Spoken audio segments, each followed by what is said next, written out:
first of all, thank you so much for being here. Welcome back, I should say. It's been, 4 years ago when we did this for the first time. It was, I just remember feeling a rush. It was exciting. There was a joy about being together and with people who, share your values and have the same concerns. And, for me at least, it was kind of a discovery, that there are like-minded people who recognize the horror of lynching and who choose not to look away, and who understand that the weight of history is oppressive, still. And people who, want to do what they can to lessen that weight and relieve that oppression. A few years ago, I remember seeing one of Bobby Kennedy's children being interviewed, and she was asked about, whether or not Kennedy's, her father's beliefs, how they would be received today. And the implication was that his beliefs, his positions were somehow outdated or quaint and old-fashioned, and not suited for our time. And she responded that, well, what my father believed was that everyone should be able to live a life of dignity and justice. And isn't that really why we're here? We may have traveled different paths to get here. We bring different histories to this moment, but I think the reason that we're all here today is because in one way or another, we recognize that our country is crippled by 400 years of white supremacy. And we want to make it better. Is that quaint? So I often think of a remark that Cheryl Eiffel made about how the memory of lynching is indelibly etched on the psyche of every black person. How can we live with that, right? How can any of us live with that? At our first conference here in 2018, I remember talking about how I had once worked on a television program about the NASA plan to send humans to Mars. And, if you think about that, that's nuts, right? I mean, here we are, there that is. It's mind-boggling to even think about. And it's audacious, it's complicated, it's going to take generations if it even succeeds. But what I remember about that interview with that guy, was the scientist, was that, he likened that Mars project, he compared it to building a cathedral. And, because it's a task that's so enormous and long. And the scientist pointed out that the people who helped build those cathedrals, those grand cathedrals, they knew they wouldn't see it to completion. But they had faith in the vision and the beauty and the worthiness of the goal. And so each generation did its part. Racial justice, that's our cathedral. And so we build what we can while we can. And really that is what we're about today. And by the way, it's working. I mean, change is insidious. And I hate to sound like a broken record, but I do need to point out that when we first met here 4 years ago, there were about 40 people on our mailing list. Okay, now it's close to 3,000. In 2018, thank you. Well, it's you. It's because people demand it, and that's what's so encouraging about all this. In 2018, there were no coalitions in the counties really to speak of, and today we have coalitions in 14 of the 17 counties where we know lynchings occurred. There was no state lynching Truth and Reconciliation Commission. There is now, and in fact, I'm going to introduce you in a moment to the chairman of that commission, who is making a surprise guest appearance. Back then there were no EJI historic markers in the state, and there are 5 now. People are learning about the history of lynching and how it continues to damage us. That conversation is happening now. It's in the public square, and there is no place to hide. it's not going to go back into the box. And by the way, lest I forget, soon Maryland is going to have a permanent exhibition on the history of racial terror lynching in our state right here at the Lewis Museum, which we're going to learn about.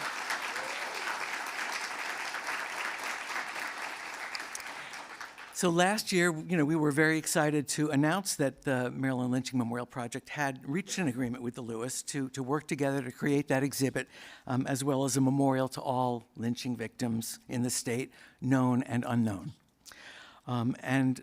Helping to make that happen, it is now my pleasure to introduce my friend and partner in this enterprise, the distinguished Executive Director of the Lewis Museum, Terry Lee Freeman, who will brief us on.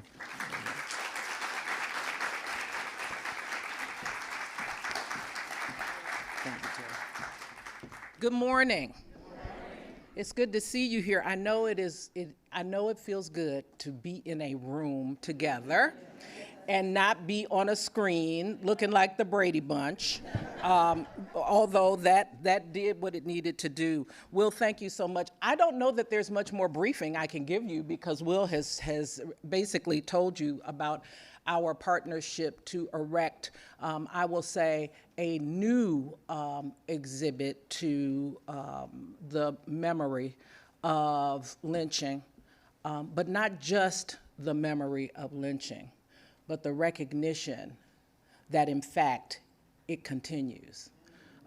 We are literally still finding bodies hanging from trees, from bridges, and being told that these are suicides. So we recognize that, but we also recognize that lynching doesn't always come in the form of somebody hanging from a tree. That lynching comes in the form of lives being snuffed out by mass incarceration. That lynching comes in the form of terrorized communities that are over-policed. So we have to make sure that as we look back, we recognize that what has happened in the past is not totally finished. We are very thankful to Senator Van Hollen, who I believe is on his way, for including in an appropriation for us to be able to, in fact, erect this renovated exhibit. Now, we'll be real happy when we finally get the money, but we know that it is there, it is set aside, and we are looking forward to working with the Maryland Lynching Memorial Project, but other individuals who have a stake in this issue. It is really important that as we do develop this exhibit, that we be conscious of the trauma that has already affected so many in the Black community, and that by establishing a new exhibit, we do not re-traumatize, because it is very easy to do that. I just want to let you know that the Lewis Museum, I have now been here for not quite 2 years. It won't be 2 years until next February. But one of the things that we have done is said that in addition to our collecting and exhibiting and preserving, we are here to engage around the issues that matter, not just to Black folk, but to folk in general. We're also here to have difficult conversations about the stuff that's not going to go away until we have difficult conversations. We are here to also provoke you to think differently. If you come to this place and leave the exact same way you came in, something is wrong. You ought to be in some way pricked to think differently, to want to learn more about something, even if it's about not agreeing with a position that has been presented. We ought to be okay having debate, right? We ought to be okay with having people on different sides of the issue, as long as we can be civil in the way we do that. So that is what we want you to do when you come to the Lewis Museum. And here's my plug, because I can't get up here and not do it. If you are not a member, We encourage you to become a member of the Lewis Museum. While we are a quasi-state entity, we are a quasi-state entity, and we have to raise money to exist. Finally, in closing, because Will is walking over here like I'm getting ready to pull the plug on you, I did want to leave you with a quote and encourage you, if you have not, and this might prick a little bit, but that's what I said we're here to do, from what is my favorite MLK writing, and that is a letter from a Birmingham jail. And he said, and keep this in mind, the Negro's great stumbling block in his stride toward freedom is not the white citizen's counselor or the Ku Klux Klanner, but the white moderate who is more devoted to order than justice. So justice is not easily won. Frederick Douglass told us that, right? Justice is not easily done. And it doesn't ever come without some pain. So I encourage you, don't focus so much on order, but focus on justice. Thank you very much.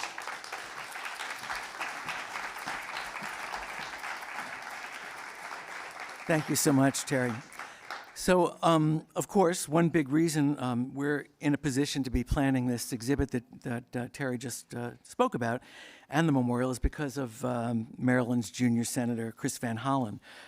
Earlier this spring, in the wake of the confirmation of Justice Brown and of the long overdue passage of the Emmett Till Anti-Lynching Act, Senator Van Hollen was able to secure $650,000 in federal funding for this project.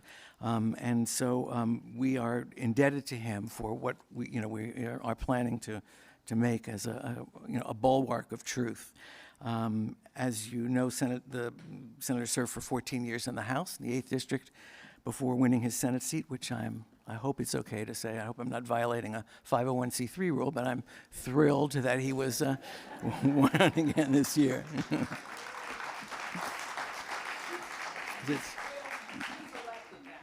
All right, okay. Thank you very much. Thank you. Well, thank you, Will, and I want to thank you for your leadership as president of the Maryland Lynching Memorial Project, and it's good to be with everybody on this solemn occasion, but occasion for us to find a path forward toward reconciliation and building a more perfect union.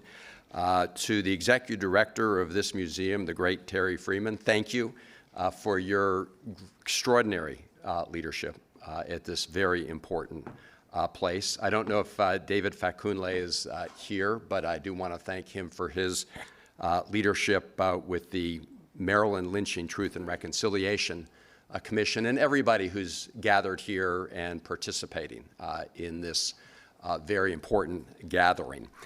This is all about confronting our history.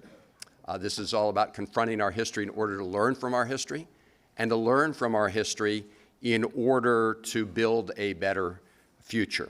And that means looking at all of the history of Maryland and the country, the good, the bad, and the ugly.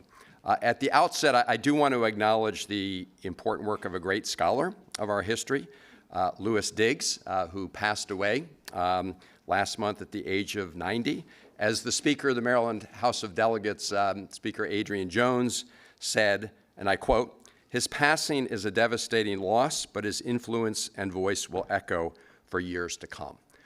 And I want to recognize him. I know there's going to be later more formal recognition.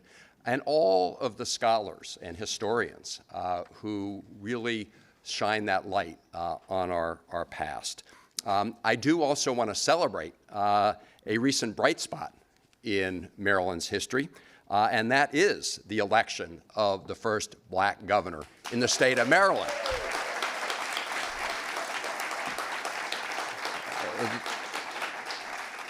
The first black governor, Wes Moore, the first woman of color elected as our lieutenant governor, Aruna Miller, and the election of the first black attorney general in the state of Maryland, Anthony Brown. It was a historic election night in our state of Maryland. And on election night, I was honored to be able to join Wes Moore, and he acknowledged that his victory was built on the struggles of others. His victory was the result of hard-earned progress over many, many years. And as was just said by Terry, the great Frederick Douglass both taught us well here and acted on those teachings when he said, if there is no struggle, there is no progress. And if you look at our history, progress has come as a result of struggle, as a result of directly confronting injustice and confronting evil. But in order to do that, of course, you need the facts. You need the history. You need to understand exactly what happened.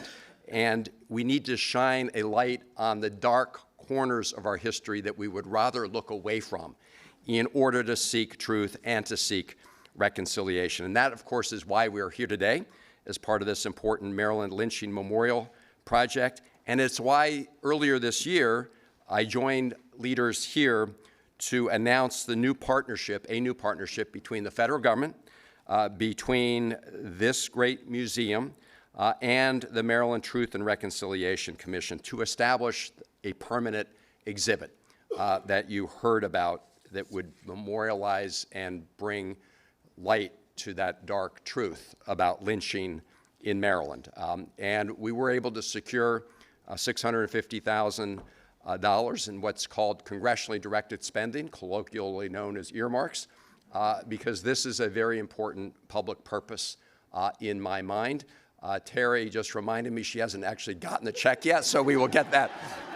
We'll work very hard to make sure that's delivered. And of course, the purpose of the exhibit is to explore the history of racial violence in Maryland, to memorialize the victims of extrajudicial killings, and honor the memories of those we've lost. It will be a sacred place to reflect on the tragedy and the agony of racial violence in Maryland and America. And people will travel to Baltimore from across our state, around the country, and around the world to look at this piece of our history and hope that we can then learn from it and become better because of looking hard at it. It's deeply important work. I think many of you know that there are still many Marylanders that think of lynching as something that happened somewhere else, that happened in another state. But we know that slavery was present in Montgomery County, Maryland, as it was in Montgomery, Alabama, and of course on the Eastern Shore and Southern Maryland. And so was lynching. And as we know, because of the good work of these scholars, at least 40 lynchings have been documented in our state. A third of those took place within 45 minutes drive of Baltimore. And we should not forget that it was Baltimore's own Billie Holiday who shined a spotlight on these kind of hate crimes with her song Strange Fruit in 1939. And if you haven't read or heard the lyrics to that song, they are very powerful. I suggest that you do that. This is part of Maryland's history, and this is why we wanted to have a permanent exhibit to be shown here at this important museum. Now, we also, in Congress, finally, way too long, but finally, passed legislation this year, the Emmett Till Anti-Lynching Act, finally passed by the Congress. Finally passed by the Congress and signed by President Biden. And if you look at what's happening right here at this museum, and you're looking at what's happening in Congress, this is all part of a necessary effort to look again at those dark corners that so many people don't want to look at, but we look at them with purpose. We look at them to understand the truth in order to confront the truth, in order to make sure we learn those lessons so that we can have a better future and that we can achieve our goal of building a more perfect union and truly living up to the promise of America of equal rights and equal justice and equal opportunity. That's what this is all about. Thank you all for being part of it.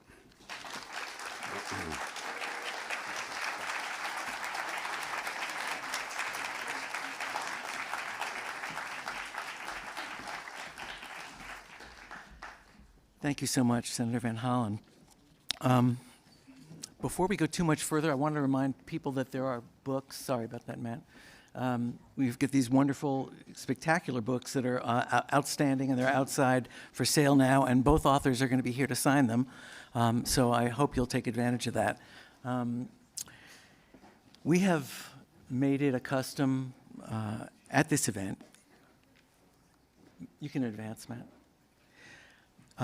We've made it a custom here, even during the years where we were forced to meet virtually, to begin the program by solemnly reciting the names of the known victims of racial terror lynching in Maryland, recognizing that there are certainly more that we don't know about. And as we remember these beautiful lives that were tragically lost, we also hold in our hearts their families and friends who suffered their loss and absorbed the terror that was left in its wake. This year, leading us in this remembrance are Tony Cohen, an historian and founding member of the Montgomery County Lynching Memorial Project, Juliet Heinley, a Peabody Award-winning independent audio producer in Michigan, who spoke so eloquently and courageously at the Baltimore County hearing, and Gail Robinson, a deputy district defender, public defender in the state who has championed our cause with the Office of the Public Defenders, several of whom I believe are here today. So I invite you, the three of you, to come on.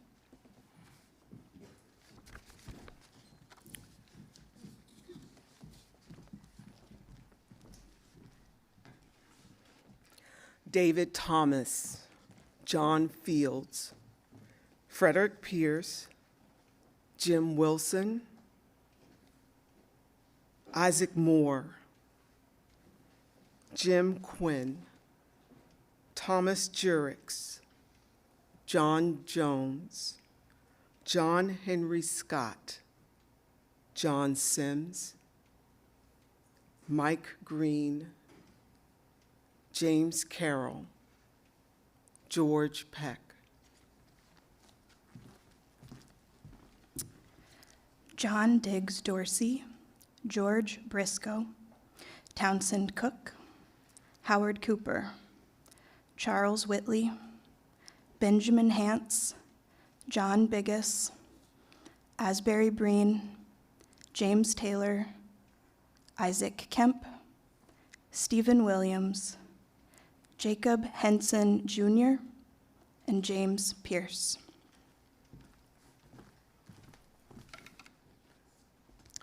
Sidney Randolph, William Andrews, Garfield King, Wright Smith, Lewis Harris, Henry Davis, James Reed, Robert Hughes, also known as William Burns, King Johnson, Matthew Williams, Person Unknown, and George Armwood.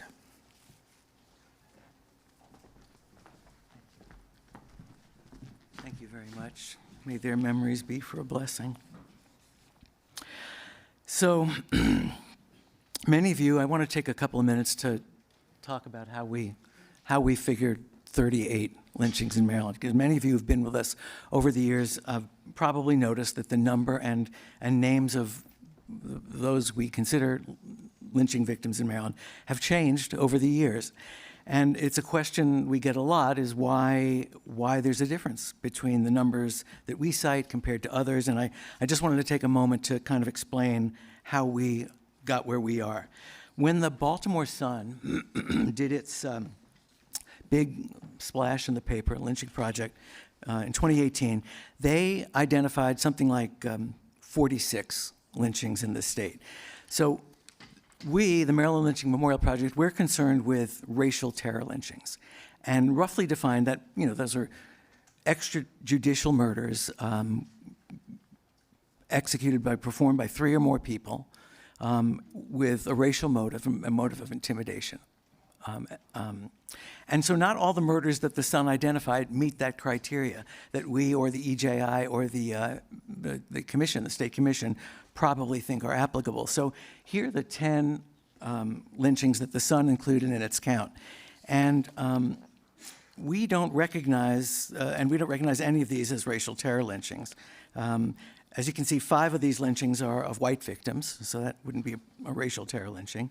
There's a Harford County Coalition, I should add.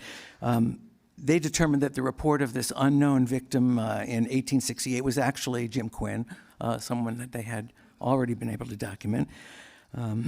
Paige Walker, whose lynching was reported in Maryland, actually was captured in Maryland in Point of Rocks, I think, in Frederick County, and then he was brought to Virginia, which is where the crime that he was accused of took place, and he was lynched there.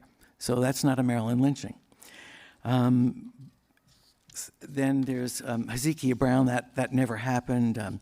Nicholas Snowden was a black-on-black lynching case. It was a vigilante justice. And he had been accused of assaulting a 10-year-old girl.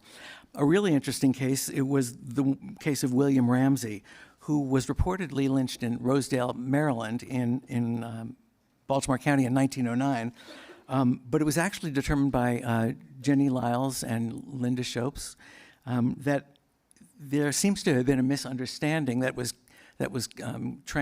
communicated over the decades, based on a list an abbreviation of the state that was in a list in the Chicago Tribune. I think they used to have an annual list of lynchings in America that year. So there was a William Ramsey, and he was lynched in 1909, but they determined that lynching was actually in Missouri, not in Maryland.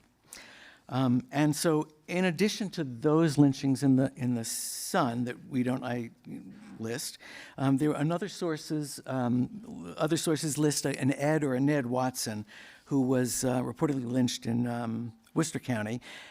He was reported to have been shot to death, but later reports indicate that he was actually tried in circuit court after that. He was sentenced to 10 years in the penitentiary, and he even appears in the census in 1910. So none of these 11 cases are included in our accounting. However, there are 2 additional lynchings that the Sun doesn't include in its list and that we do include. That's let's see, John Fields, who is mentioned in Sun article in 1891 about the murder of Asbury Green, and Frederick Pierce, who was a 13-year-old slave child, belonged to Captain M.C. Pierce in Cecil County, and he was arrested for attempted rape and was lynched. And we thank Mike Dixon. I don't know if Mike's here or watching at home, but Mike Dixon did the sleuthing on that. And so in its original report on lynching in America, EJI recognized 28 lynchings in Maryland, but they looked at lynchings that happened after Reconstruction until the end of World War II. 10 of the 38 lynchings that we recognize in Maryland, they happened before Reconstruction. So if you add those 10 to EJI's 28, you end up with 38. And by the way, this is not to diminish any of these killings, right? Murder is murder, and lynching is particularly grotesque and sadistic ritual. Which brings us to our first speaker of the day, who is Dr. Terry Ann Scott, who I don't know if whose book is for sale out there, and I cannot recommend highly enough. It's called Lynching and Leisure, and it focuses on Texas, but I don't think I've ever read a better explanation or analysis on how lynching became a ritual and how it is a ritual, and or of the social and cultural forces that terror lynching represents. It's a stunning book, and she makes this argument. It's a very lucid argument on how and why this perverse cruelty became a form of recreation, and And although it focuses on Texas, it certainly applies to Maryland and elsewhere. And so now it's my pleasure to introduce Terry Ann Scott.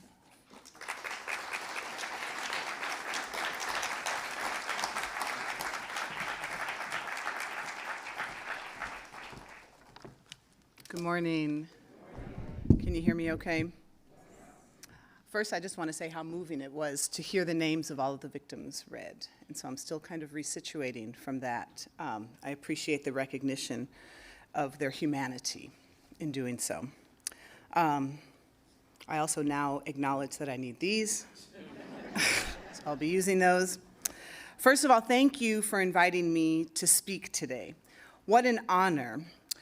I'm in the company of truth tellers, disruptors, warriors in the battle for justice. I literally stand here in awe of the work that the museum, the Maryland Lynching Memorial and Project, and the Maryland Lynching Truth and Reconciliation Commission have done. It is really impressive. And there's more to come. While politicians and laypersons in cities and states across the country are running away from the truth, doing all that they can to hide it, to make it illegal, to teach, to create false narratives, you're all embracing it, illuminating it. And that's no small feat, and it deserves recognition, respect, and applause. So bravo.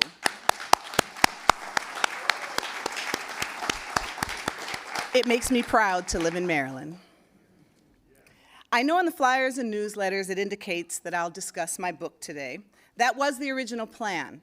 But my focus has shifted just a bit due to what Dr. King called the fierce urgency of now.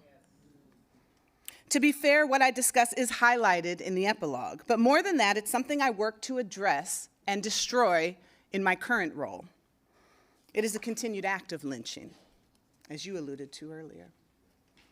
I recently resigned from my position as an associate professor of history and chair of the history department at Hood College, to become the director of the Institute for Common Power, which launched in June. And I can tell by your reaction, that is a reaction that I had from a number of people. People think it's crazy to leave a tenured position, because as people note, about 1 in 5 PhDs get one, and the number is far smaller for people of color, and particularly women of color. But that demonstrates to you how committed I am to the work that I am now doing. The Institute provides education and programming that fosters, sustains, and expands what should be the most common power in America, the right to vote. Because ensuring a vote for all is essential to dismantling systems of injustice and creating equitable health care, living wages, decent housing, affordable education, and so much more. We lead by example at the Institute. We offer lectures and workshops on African American history. We give scholarships to teachers to take them through Georgia and Alabama, and to the EJI, of course.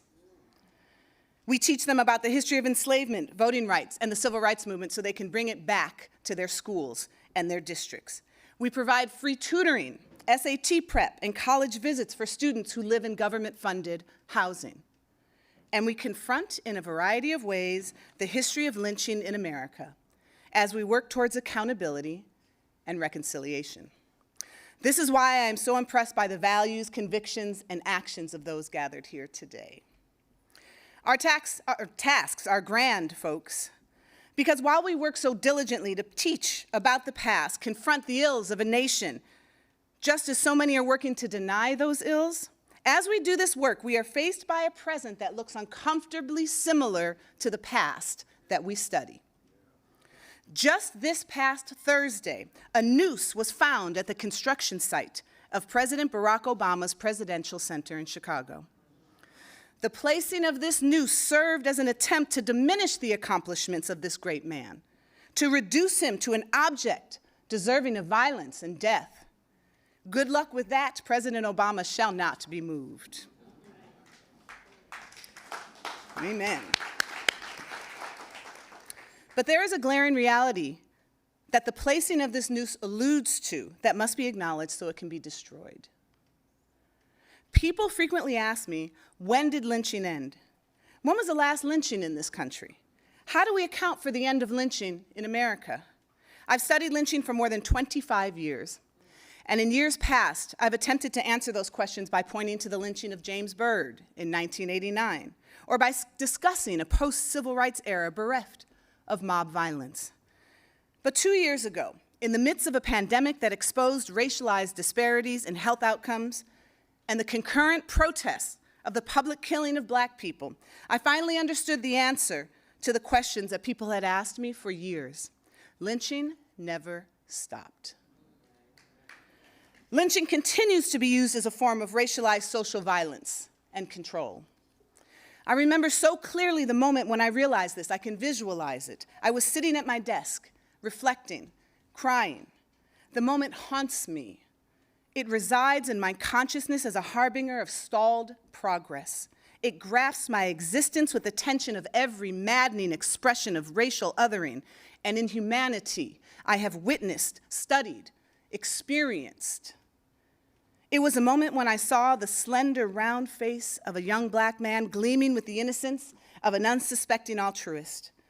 The moment I read his last words, filled with the clemency seemingly reserved for an ethereal being. "You are all phenomenal. You are all beautiful, and I love you," he said to the police officers as they wrestled him to the ground before he lost consciousness. It was the moment I realized that 23-year-old Elijah McClain was lynched. I fell back into my chair, crestfallen.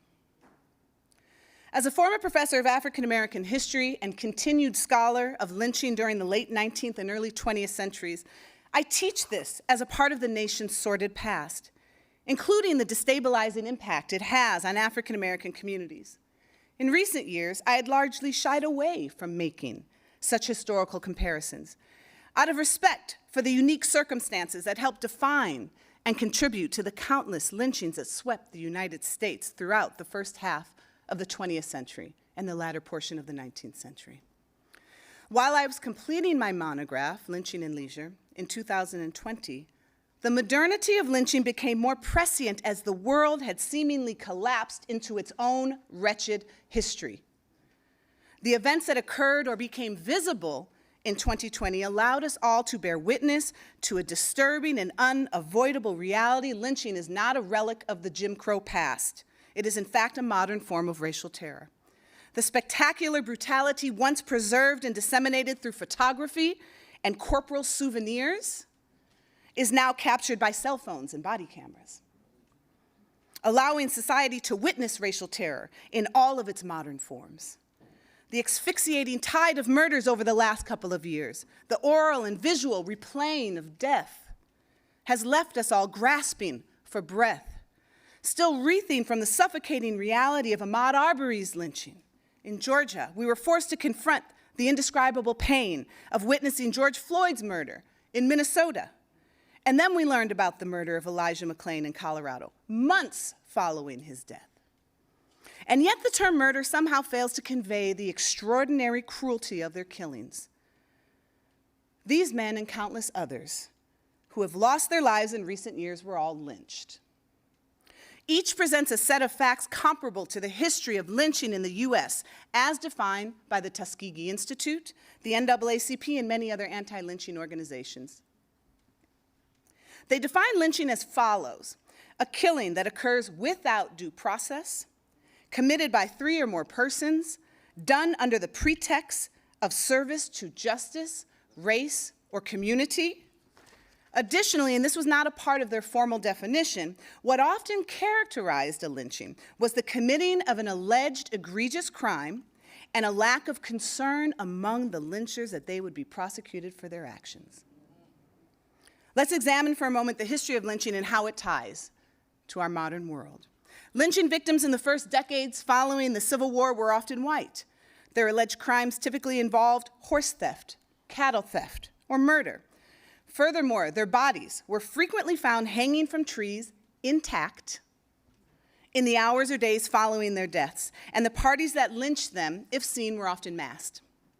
By stark contrast, after Reconstruction, lynching of Black people was done with a visibility and impunity and fanfare that would come to define the new culture of lynching that I discuss in my book. Once a strictly punitive and largely clandestine form of extralegal punishment, lynching evolved into a wholly racialized, publicly viewed, well-attended, frequently commercialized exhibition of mob violence. The lynching victim was now typically Black, and a mob's fear of judicial retribution for its murderous efforts nearly disappeared. In the process, the concept of crime shifted. This new lynching narrative punished the crime of Black existence rather than a specific criminal act. Black lives, it said, did not matter.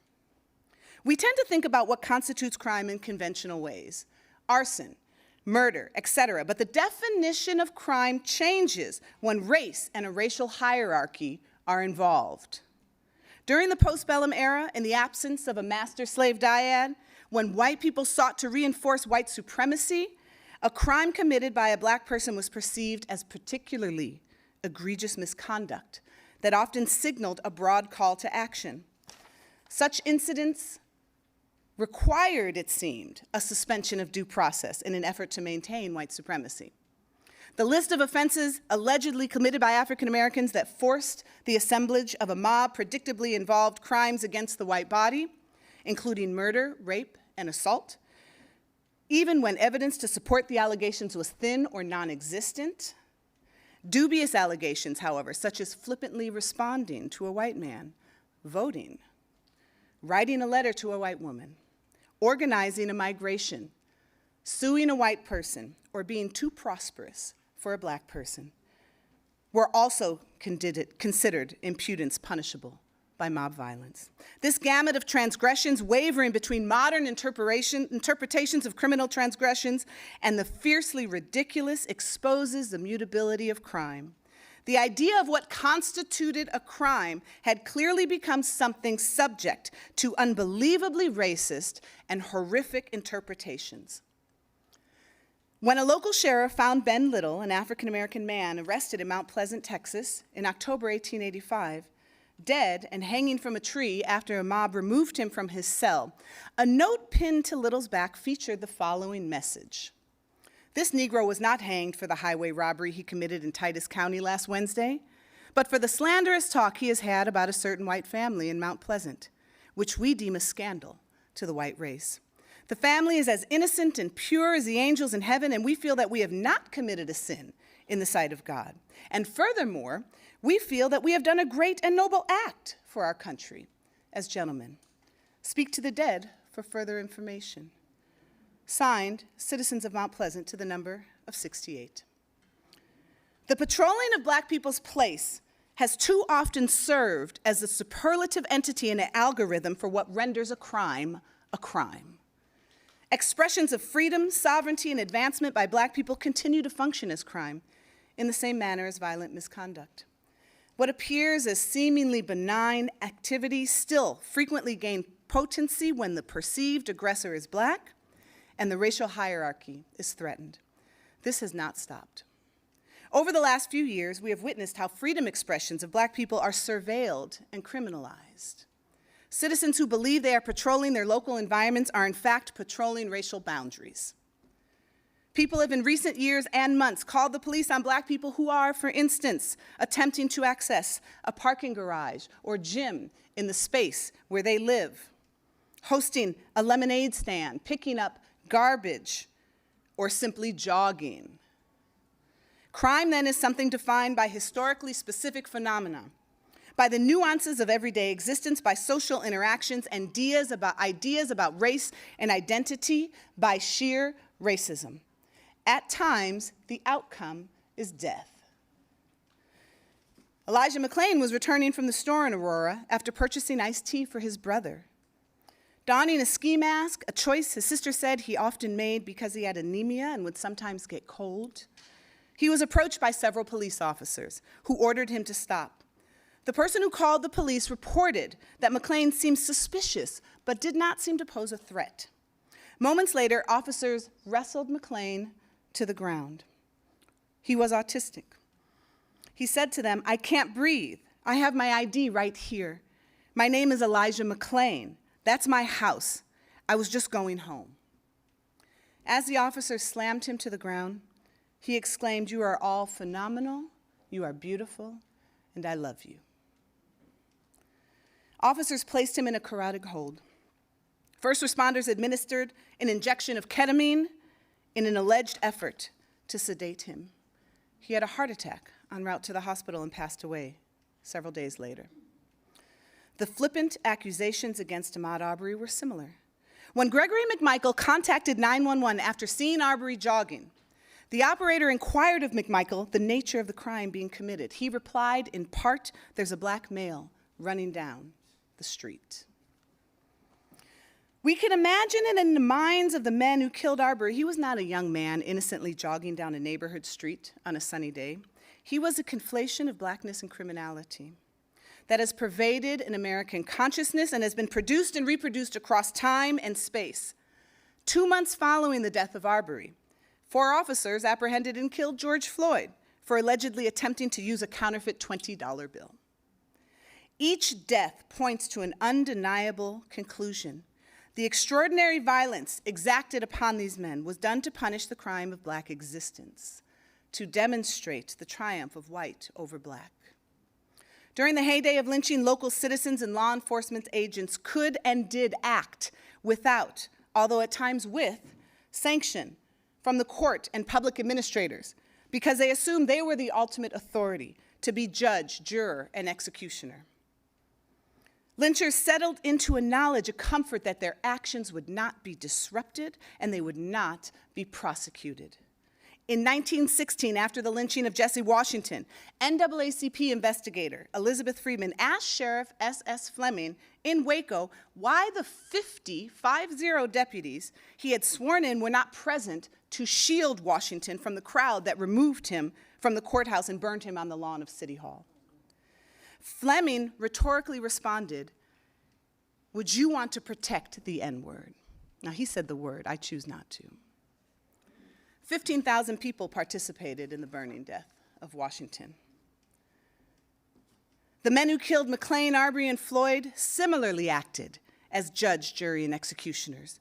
None of the three victims were afforded due process nor the opportunity to demonstrate their innocence, and each of the murderers seemed confident that they would not be prosecuted for their actions. Indeed, the police killings of Floyd and McLean sit squarely on a historical continuum of lynchings committed by police officers, a reality that runs counter to many people's notion that lynchers often acted in opposition to law enforcement. Before William Sullivan was hanged by a mob, or by Deputy Sheriff James Angus in the late 19th century, Sullivan claimed he was married to a white woman. August chained Sullivan to a ceiling column, then traveled around the area inviting local residents to witness his death. This young N-word is smart and talks back to white people, and now is a good chance to remove him, he said. The state failed in all of these killings and countless others to exact justice initially, and instead validated racial vigilantism as a modern, viable form of justice. Mike Freeman, the county attorney for Hennepin County, Minnesota, who first investigated the death of Floyd, said during a press conference that his job is, quote, to prove that Officer Derek Chauvin violated criminal statute. But, he noted, there is other evidence that doesn't support a criminal charge. Similarly, when Travis McMichael, Gregory McMichael, and William Bryan murdered Arbery, District Attorney George E. Barnhill, who early on investigated the case, penned a letter, and in the letter, the only person he admonished was Arbery's mother.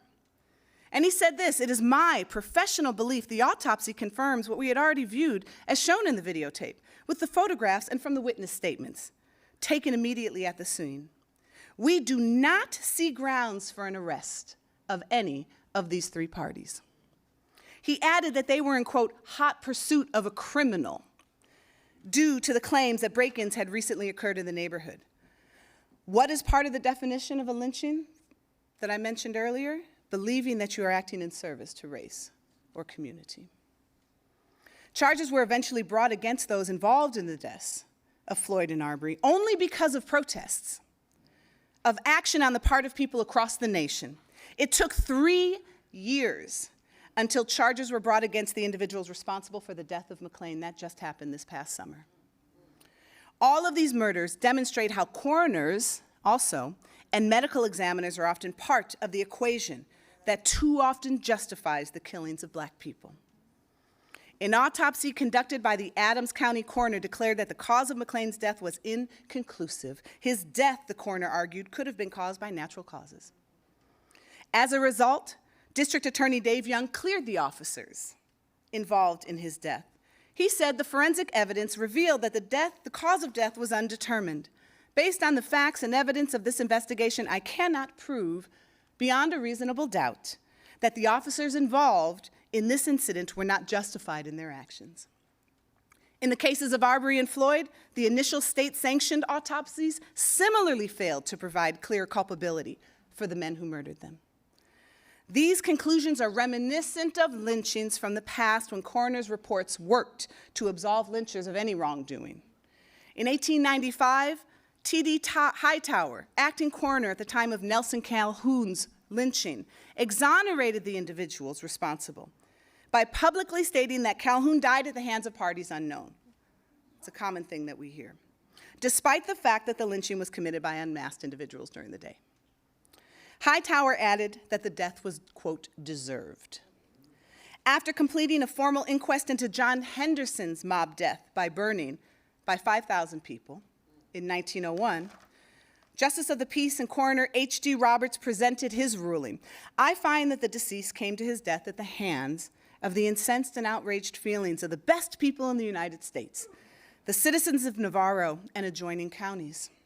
His death was fully merited and commendable, end quote.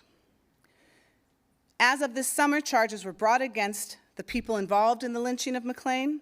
Now there is finally accountability for the lynching of all three of these people. But what if there was not publicity that illuminated the injustice in each of these cases? What if people did not take to the streets, to social media, to demand accountability? Would anyone be held accountable for these lynchings?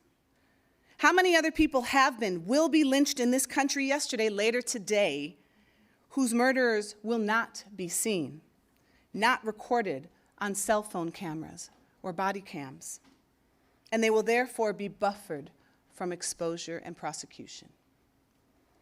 How many more people will be lynched, and what will we do about it? Over the course of the last couple of years, the bodies of multiple Black men and at least one transgender woman have been found hanging from trees in public spaces in at least 4 states. Local citizens have called into question the veracity of the official claims that the deaths were suicides. Evidence suggests that medical examiners and law enforcement rushed to judgment. The individuals appear to have been lynched, according to family members. Such rulings were not unusual during the mid-20th century when the hangings of dozens of Black men and women were ruled suicides. Claims that frequently sought to absolve local authorities from further investigating what was likely a lynching. The claims also reveal then and reveal now the diminished value of Black lives. Frighteningly glaring complexities and historical continuums among so many murders then and now are impossible to ignore. The vigilantism, the state-sanctioned violence, the complete or initial failure of the state to properly address and condemn this violence, the lack of fear of consequences, the coroner's reports, all of this weaves together the past and the present. Episodes of modern racialized social violence serve as a reminder that Blackness in this country continues to be a threat to too many. It is as if time has buckled under the weight of lingering lethal notions of Blackness. It's from Martinique, I always stumble on that word. Philosopher, writer, and physician Dr. Frantz Fanon gave voice to conscious renderings of converging ideologies, abhorrence, and iniquities that cause racial othering. The Negro is an animal. The Negro is bad. The Negro is mean. This myth, he insisted, during the mid-20th century, must be destroyed at all costs. The murderers of McLean, Arbery, and Floyd cast the same fraudulent and cruel justice upon their Black bodies. The Negro is an animal. The Negro is bad. The Negro is mean. As Arbery lay in the middle of the street dying from a gunshot wound, Travis McMichael stood over him and exclaimed, "Effing N-word." The brutal deaths that I have discussed here today speak to several realities. Number one, Black people have historically been seen as less than, at times good for only profit, at other times as a source of terror. Number two, what these modern lynchings reveal is that for some people in the US, a challenge to the supposed racial hierarchy continues to be a criminal act. But number three, and I adore number three, much has changed in this country. It is the reality to which I cleave. It encourages me, pushes all of us to action. We've made great strides in this country. Over the last many decades, we have witnessed the passage of civil rights legislation and the election of a Black president, the establishment of new social and moral paradigms that have rendered such things as murdering a person for attempting to vote a relic of the past. Many of you have organized gatherings and successfully secured monuments memorializing the victims of lynching. Incredible. Just last week, we watched, and many of us directly took part in the election of the first Black governor in the state of Maryland. Congratulations again to Governor-elect Wes Moore, to a woman of color as the lieutenant governor, to an African American as the attorney general. Furthermore, we have witnessed in the past couple of years, in large measure, because of the visibility and brutality of modern lynchings, people come together across racial, ethnic, generational, and religious boundaries, flooding streets across the world, calling on corporations, schools, and other entities to change. The NFL even loosened its stand because of those players and other people who pushed for that. What a beautiful reality, one that speaks to hope and change. Derek Chauvin, Travis McMichael, Greg McMichael, and several others responsible for the deaths I have discussed are in prison. We can prevent the type of violence and brutality that renders lynching a modern form of racial violence. This is a call to action. This is not a call to action for everyone, however. Many of you are doing the work. That's why we're here today. The actions of the Maryland Lynching Memorial Project and the Maryland Lynching Truth and Reconciliation Commission, the museum, and so many others are creating change. You are the guardians of truth. You are disruptors. You are impacted, affected, moved to action. So this is not a call to action for everyone, but it is a call to action for some. What will you do to ensure that Black lives are not dismissed, devalued, destroyed? We can make a difference. How will you uphold, embody the veracity of the words spoken by the late, great Congressman John Lewis when you see something that is not right, not fair, not just? You have a moral obligation to continue to speak up, to speak out. May we all continue to speak up and speak out. Thank you. Aww. Thank you.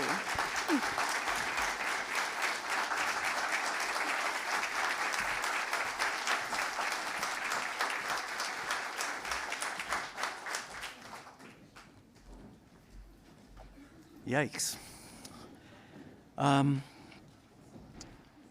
That was spectacular. Thank you so much.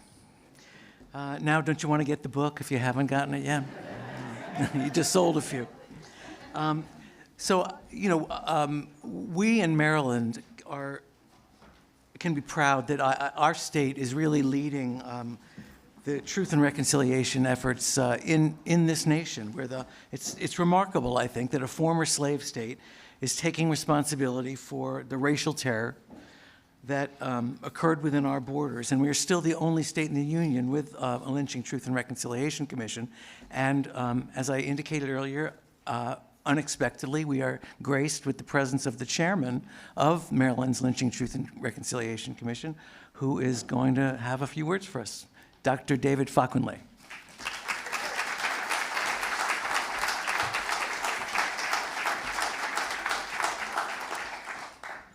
Good morning. It's great to see a lot of beautiful faces, a lot of familiar faces. I will be quick because I got to take my son to a football game. It's great to be here. Thank you, Will, for all the work that you have done all the incredible work of the Maryland Lynching Memorial Project. I am honored to be the chair of the Maryland Lynching Truth and Reconciliation Commission. I see a couple of my commissioners in the house going on. Iris, who else? Who else in the house? Yeah, Nick, was good, was good. We are doing the necessary work. It's not just important, it's not just ethical, it's not just moral, it's necessary. If people want to understand why this country is in the situation that it's in, look no further than the history of racial terror lynchings. That'll give you a good place to start. So finding the solutions, moving towards healing, moving towards justice in the name of racial terror lynchings, confronting that history, honoring that legacy will help us address a lot of the issues that we're dealing with now. You know, let's work smart, let's not work hard, right? I'm grateful for the progress that the commission has made. We just concluded our last hearing session for 2022 in Somerset County down in the Eastern Shore. If you're not familiar with the Eastern Shore, that's the deep south of Maryland. Stuff different down there. You can feel it. But it was even that much more necessary for us to be where we are, to have the hearing session where we did, to bring forth the descendants of racial terror lynching victims such as George Armwood, Matthew Williams, so that they could tell their story, to share their truth, to mourn, to grieve. There was something that was said at the Wacomico County hearing session that really stuck with me. There's a lot of people that haven't even had the chance to grieve, so how could they heal? That really stuck with me. I want our hearing sessions to be places where not just the descendants of racial terror lynching victims can grieve, but the community can grieve. Racial terror lynchings were a demonstrative crime. It was about sending a message. So yes, maybe 1 or 2 or 3 lives were killed in that moment, but it was really the desecration and destruction of whole communities and whole neighborhoods. We cannot ignore the economic impact and the economic reasons for racial terror lynchings in the state of Maryland and beyond. So we do this for healing, we do this for justice, we do this because this is the necessary work to do. We are always looking for more help, more resources, more assets, more support, more accountability, all of that. Yes, this is volunteer work, but we know how important it is, so we put in the work. We'll get our glory someday, we ain't stressing it. So I'll just say again, thank you. Thank you all for being here. Continue to stick with us as a commission. We are not perfect by any stretch of the imagination. I think my fellow commissioners can admit that, but we are doing the best that we can, and we are very eager to learn from our lessons. We hope to take a retreat, nowhere far, just a place to get away, to really reflect and think about the teachable moments of our 5 hearing sessions to date. How can we make the hearing sessions in 2023 that much more impactful? How can we make sure they're reflective of the context of the different regions of Maryland that we will be in? We don't want them to be cookie cutter hearing sessions. We don't want it to feel like a trial. There's nothing to go to trial for. We know this was wrong. We know this is an injustice. So let's talk about the legacy. Let's talk about the impact, both then and now. So Dr. Scott, you're right. This stuff hasn't gone away, it's evolved. So it is up to us to show the evolution of racial terror lynchings, to show the evolution of racial terrorism in the state of Maryland, the ways that it shows up. Mass incarceration is one, police brutality is another. Again, the economic deprivation of many Black and brown communities is another. Trust me, that's like having a noose around your neck. Long, slow, painful death, okay? So we are about telling the truth of then and now. We are about pushing towards what justice really looks like in all the aspects of our society. So you know what? Yo, it's great that we have a Black governor. It's dope that we have a South Asian lieutenant governor. It's pretty dope that we have a Black attorney general. It's great that we have a woman as comptroller. All people that I know. It's pretty dope. But it's about utilizing assets, resources, and power. Yes, I did say power in order to look for the change that we're seeking. It takes power, y'all. Like, we can't ignore that. So I acknowledge the power that I have being chair of the Maryland Lynching Truth and Reconciliation Commission. I want to use that power to advance the work of this commission, to advance my fellow commissioners, because I know they are the true geniuses behind this. I'm just the mouthpiece. And I'm okay with that. I'm okay with utilizing whatever skills I have to advance this work because, again, it's necessary work. And that work involves every single one of you. So you ain't necessarily got to come to our next meeting on Monday morning at 11:30. If you want to, you can. It's cool. But just, again, stick with us, right? Hold us accountable. Find out what's going on. If you can go to a hearing session, go to a hearing session. We want you to be in attendance. We want you to experience how powerful these things are. And we've been around this work for a while, and it still gets to us. That shows you how powerful it is. So please be a part of this history. Please be a part of this work. Please be a part of this effort, this strive for justice, because, as long as I'm there, it's going to happen. It may take some time. It may not happen completely in my lifetime, but I'm going to do my part. I know my commissioners are going to do their part. Y'all going to do your part too, right? Yeah. Dope. I'll see y'all later.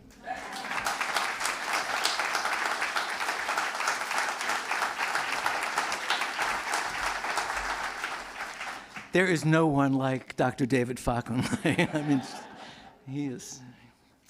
So one thing that the commission is, we celebrate that we have it. We are fortunate that we have it. But one thing we learned is, now what, right? I mean, it did not come with an instruction manual, and in a few minutes we're going to kind of discuss why this commission is really unlike any other commission of its kind that we may have heard about elsewhere, in its composition, in its profile, in its funding, and many other ways. And the question I think that Dr. Falconley was kind of getting to was, we should be asking, how do we know if it's working?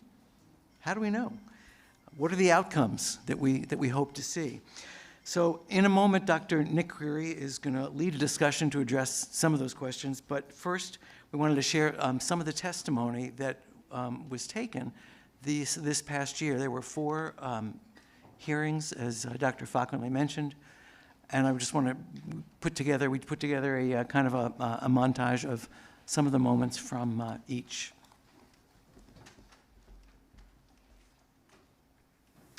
The savages that lynched my great-great-uncle Garfield did not wear a mask and was calling each other by name during this heinous act.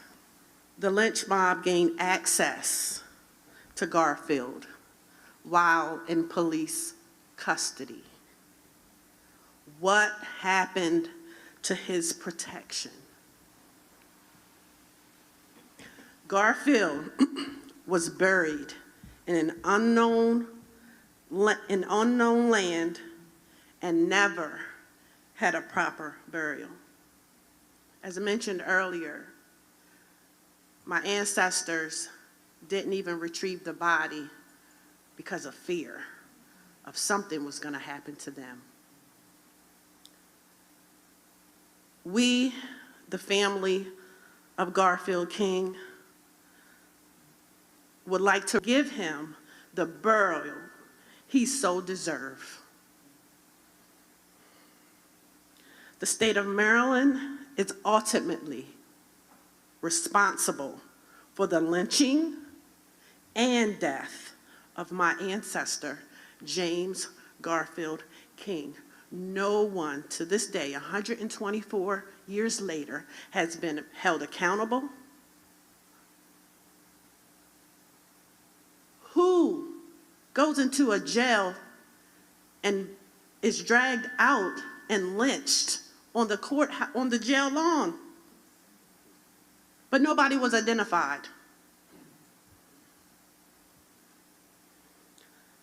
The King family deserves justice. Our family has been in fear and terrorized for 124 years. Nothing has been done by the state of Maryland, and he was in the state of Maryland's custody when this happened to him. Grammy used to sit us as her grandchildren at her feet to tell us the stories, and they were horror stories for us as children. We didn't know how to filter them, but Grammy made sure that we listened to every word. She did not like Princess Anne when we were growing up, and she didn't understand why many of the Black African-American Negro folks wouldn't just get out of there. She said, I can never forget what happened here with my cousin George. She said, not only did they lynch him, they destroyed him. They destroyed a whole family. And she wanted to keep that from happening to us. The mother, Etta, was never the same again. There were others in the family also that were never the same again, and Grammy tried to prepare her grandchildren for this cruel world. She told me, as the oldest of her 7 grandchildren. She says, I want you to leave this place as soon as you're able. If you're ever going to make something out of yourself in your life, you're going to leave Princess Anne, because no human being, that's how she felt, should live the way that we, as we call Negroes at the time, should live like we had to live. And I am here today on the shoulders, the backs of those who suffered so much, so long. So because they felt helpless and hopeless, they were trying to plant in those of us who came after a way where we wouldn't feel that. They wanted us to go out, and they wanted us to be better and to do better, and they wanted us to have hope, and they wanted us to see the world through different eyes, because the eyes wherein they saw the world was one of a lot of pain and sorrow. I just wanted to take the opportunity to speak to the ongoing trauma, the continuous mental trauma, the pain in the eyes of the older folks, the pain in the eyes of the younger folks who don't know, won't know, may never know. That damage can't be monetized. That damage likely won't be ever healed in any way that could make up for the many, many lives that have walked this journey, continue to walk this journey. And we see in the eyes of the young people the pain that they experience. Those gentlemen that we spoke about today, those families that are still trying to figure out what happened in their families. I have family members in my family tree who disappeared. I have always felt, for whatever reason, that the stories that people in my family only hinted about, but never really expressed, were stories of something that was just too horrible to speak about. And let's just put our heads down and keep on moving.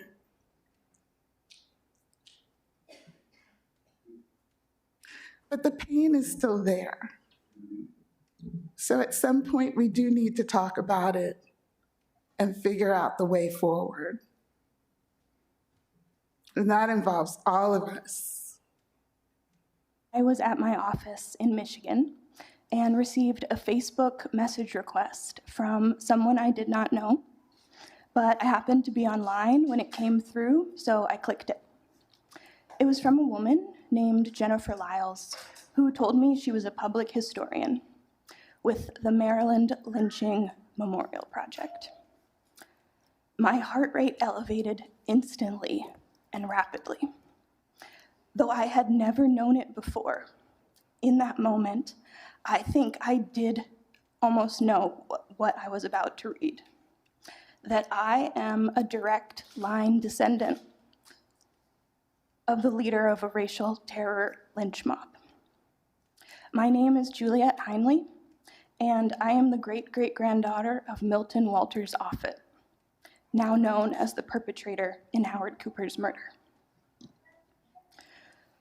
The innumerable events of documented police and civilian brutality on Black and brown people over the last 10 years opened my eyes to my privilege and the racialized structures that uphold it.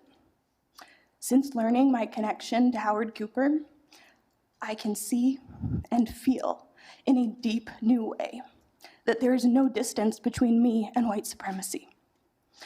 I am changed by the power of this truth, and I am in awe of the archive that brought this truth to light.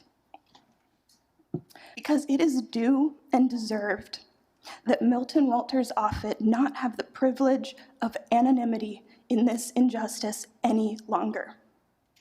And that I have no illusion that my reality has not benefited by his actions. When Milton Offutt thought of Katie Gray, he thought of people like me. I am relieved that the crime of Howard Cooper's murder is no longer unresolved, that his perpetrators are no longer in control of his legacy.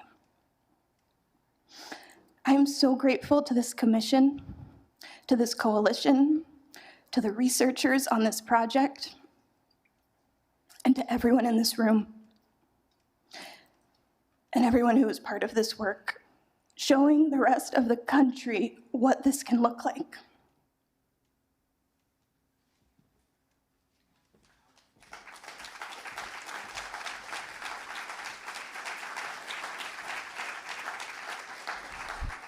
Nick,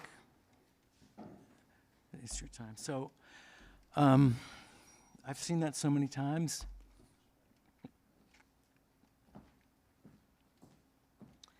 And it always stops me in my tracks. And this is why it's so important. It's my pleasure now to introduce you to Dr. Nick Creary, who, when he was at Bowie State, he and his graduate students did a lot of the research that really has founded the basis for the commission and the law that created it. He actually helped Dr. Delegate Pena-Melnick write the law. He is a founding director of the Maryland Lynching Memorial Project, and he is our representative on the commission. And Nancy Goldring, are you here? Here we are. Nancy is substituting. Thank God. Thank you so much. All righty.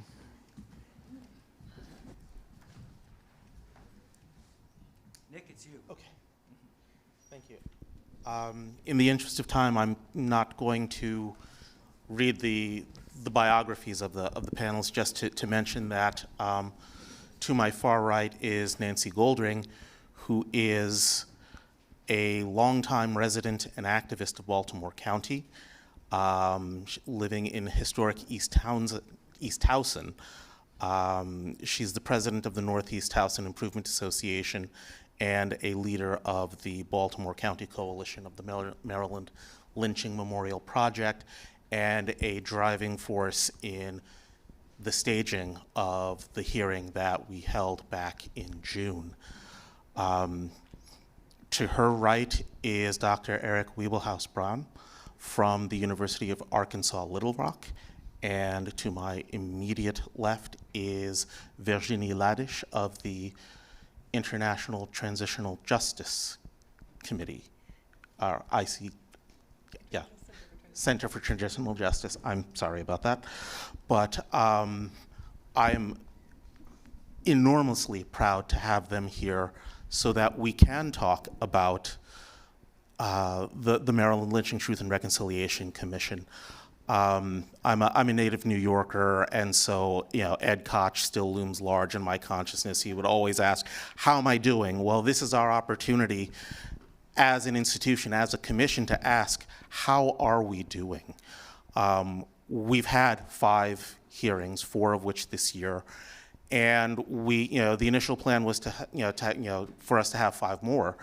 And this is an opportunity, I think, for us to take a moment to reflect and to have some experts, and community members talk about where we are, where we've been, where we might go. So I've come up with a few questions, but we can certainly, move beyond those as the conversation, evolves. But just to start things off, I would say that, again, looking at the scholarship on truth commissions, the Maryland Lynching Truth and Reconciliation Commission is not a transitional justice institution, and is more of a socio-historical investigative commission. So given that, what criteria and metrics, qualitative and or quantitative, should we use to evaluate the commission's effectiveness?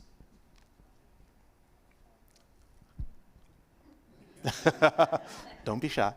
All right, I guess, just talk? Yeah. Oh, you can hear me.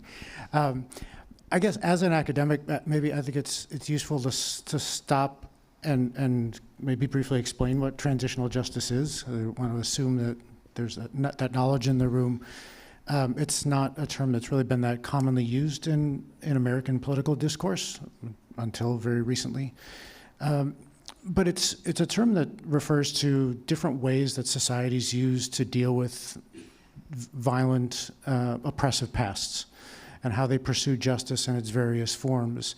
Now, the transitional adjective gets attached to it because as academics and as practitioners started to observe and pay attention to these things that were happening, usually in the context of democratic transitions, particularly in Latin America, then in Eastern Europe and across Africa in the from the 1970s into the 1990s.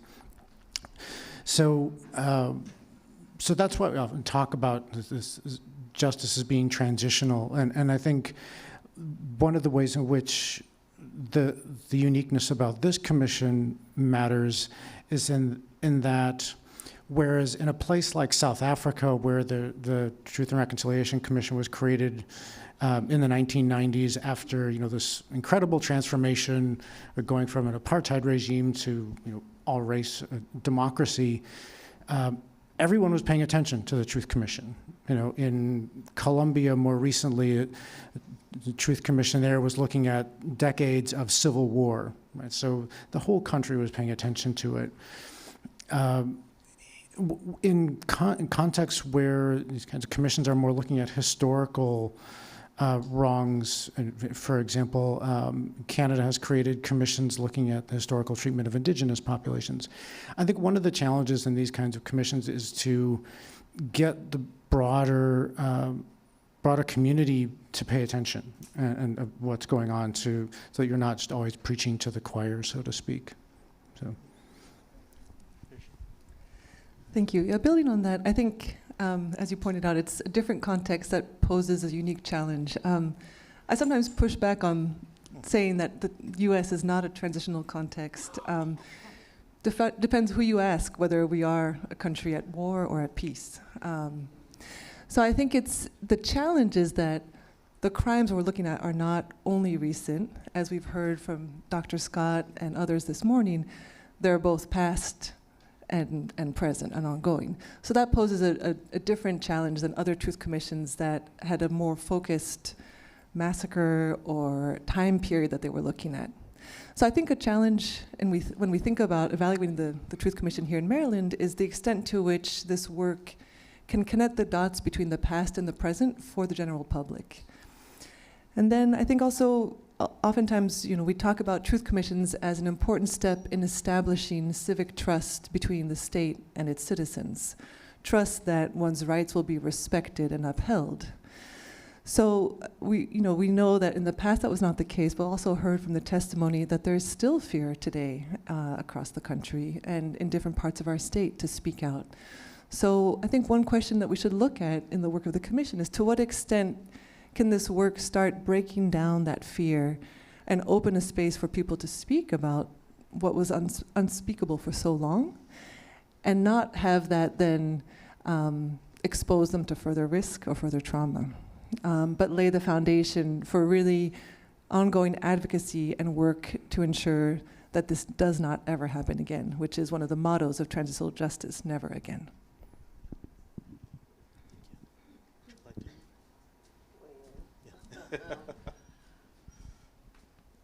The question I have first is, it's my understanding, and that doesn't mean it's correct, that there's a timeline on the commission, how long the commission has to get this work done. And so when I learned that, and that it was pretty brief, and I of course, have no clue what brought about that timeline, what determines how you only get, is it 3 years to get the hearings done? And so my reaction, my sort of knee-jerk reaction was, over what period of time were people lynched? So if we go by the document that Will shared, we're looking at 79 years. And so I'm saying, okay, because 79 years of lynching, historical terror lynching, we're not even talking about the lynching that Dr. Scott brings to our attention, the idea that it is really evolving and ongoing. And you get 3 years to investigate it, wrap it up, and put it away. And so what I'd like to offer is that to some extent it occurs for me just in the context of Maryland, that the process is being hurried along. And to the extent that it would be good to get it more fully out into the attentions and the hearts and the minds of the people, the Maryland Lynching Memorial Project, I dare say, isn't going anywhere. And yet, without the full force of a Maryland, an entity of authority behind its work, I think it minimizes it. And I think that it almost trivializes it to narrow it down. You've got 3 years. You've got 3 years. It's like telling an individual.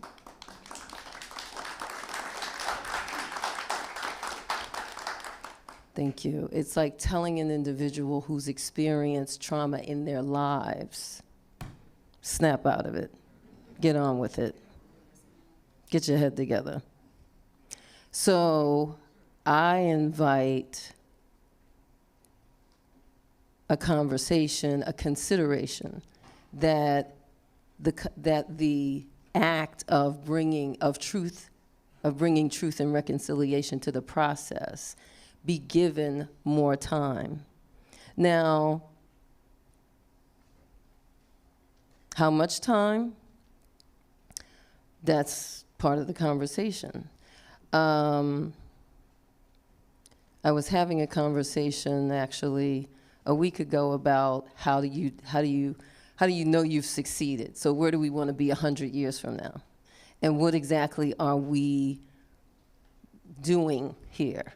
And so do I want to be a part of, do I want to say that I was part of an organization, of a movement that ended the racialized history of America, in America?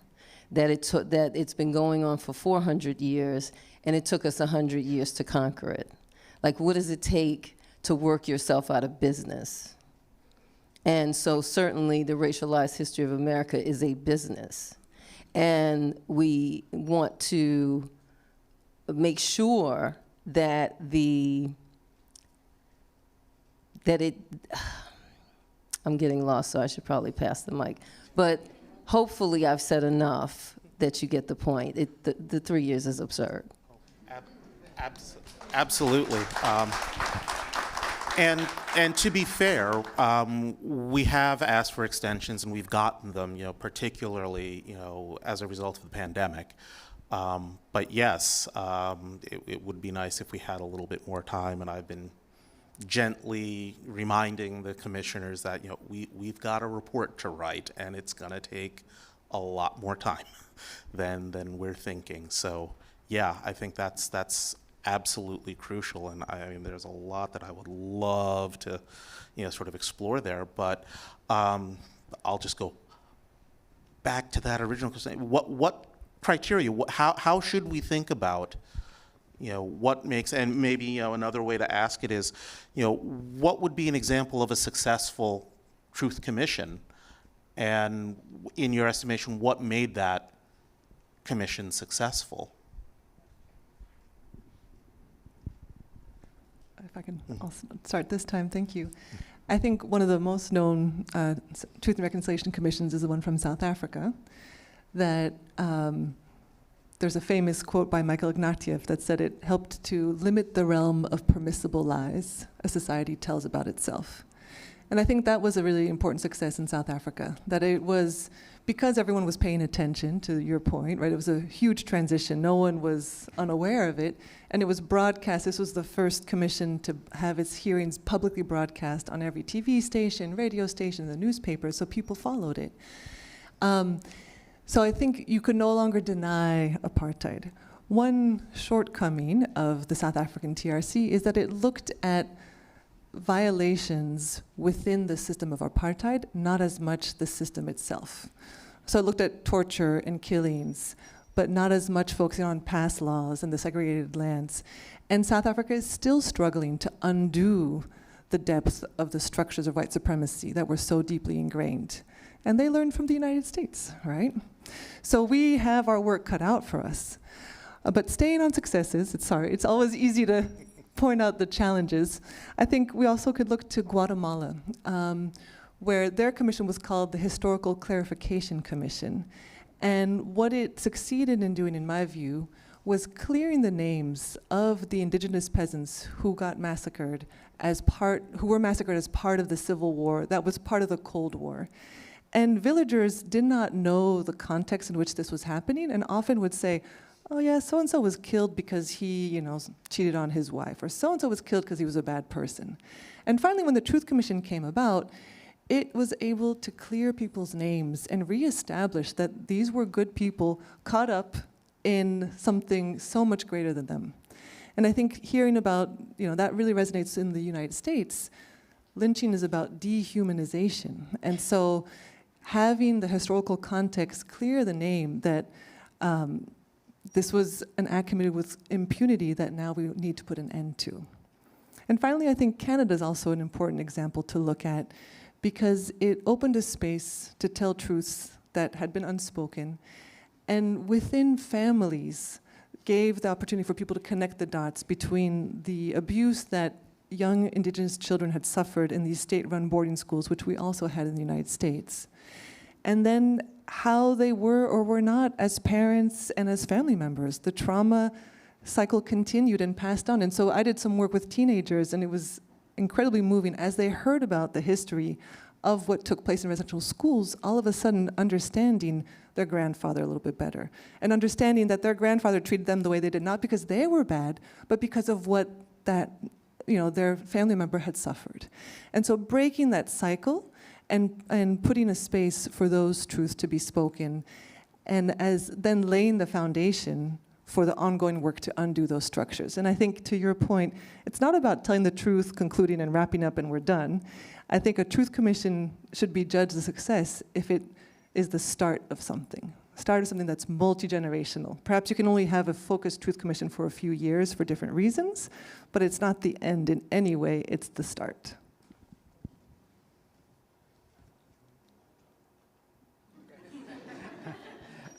All right.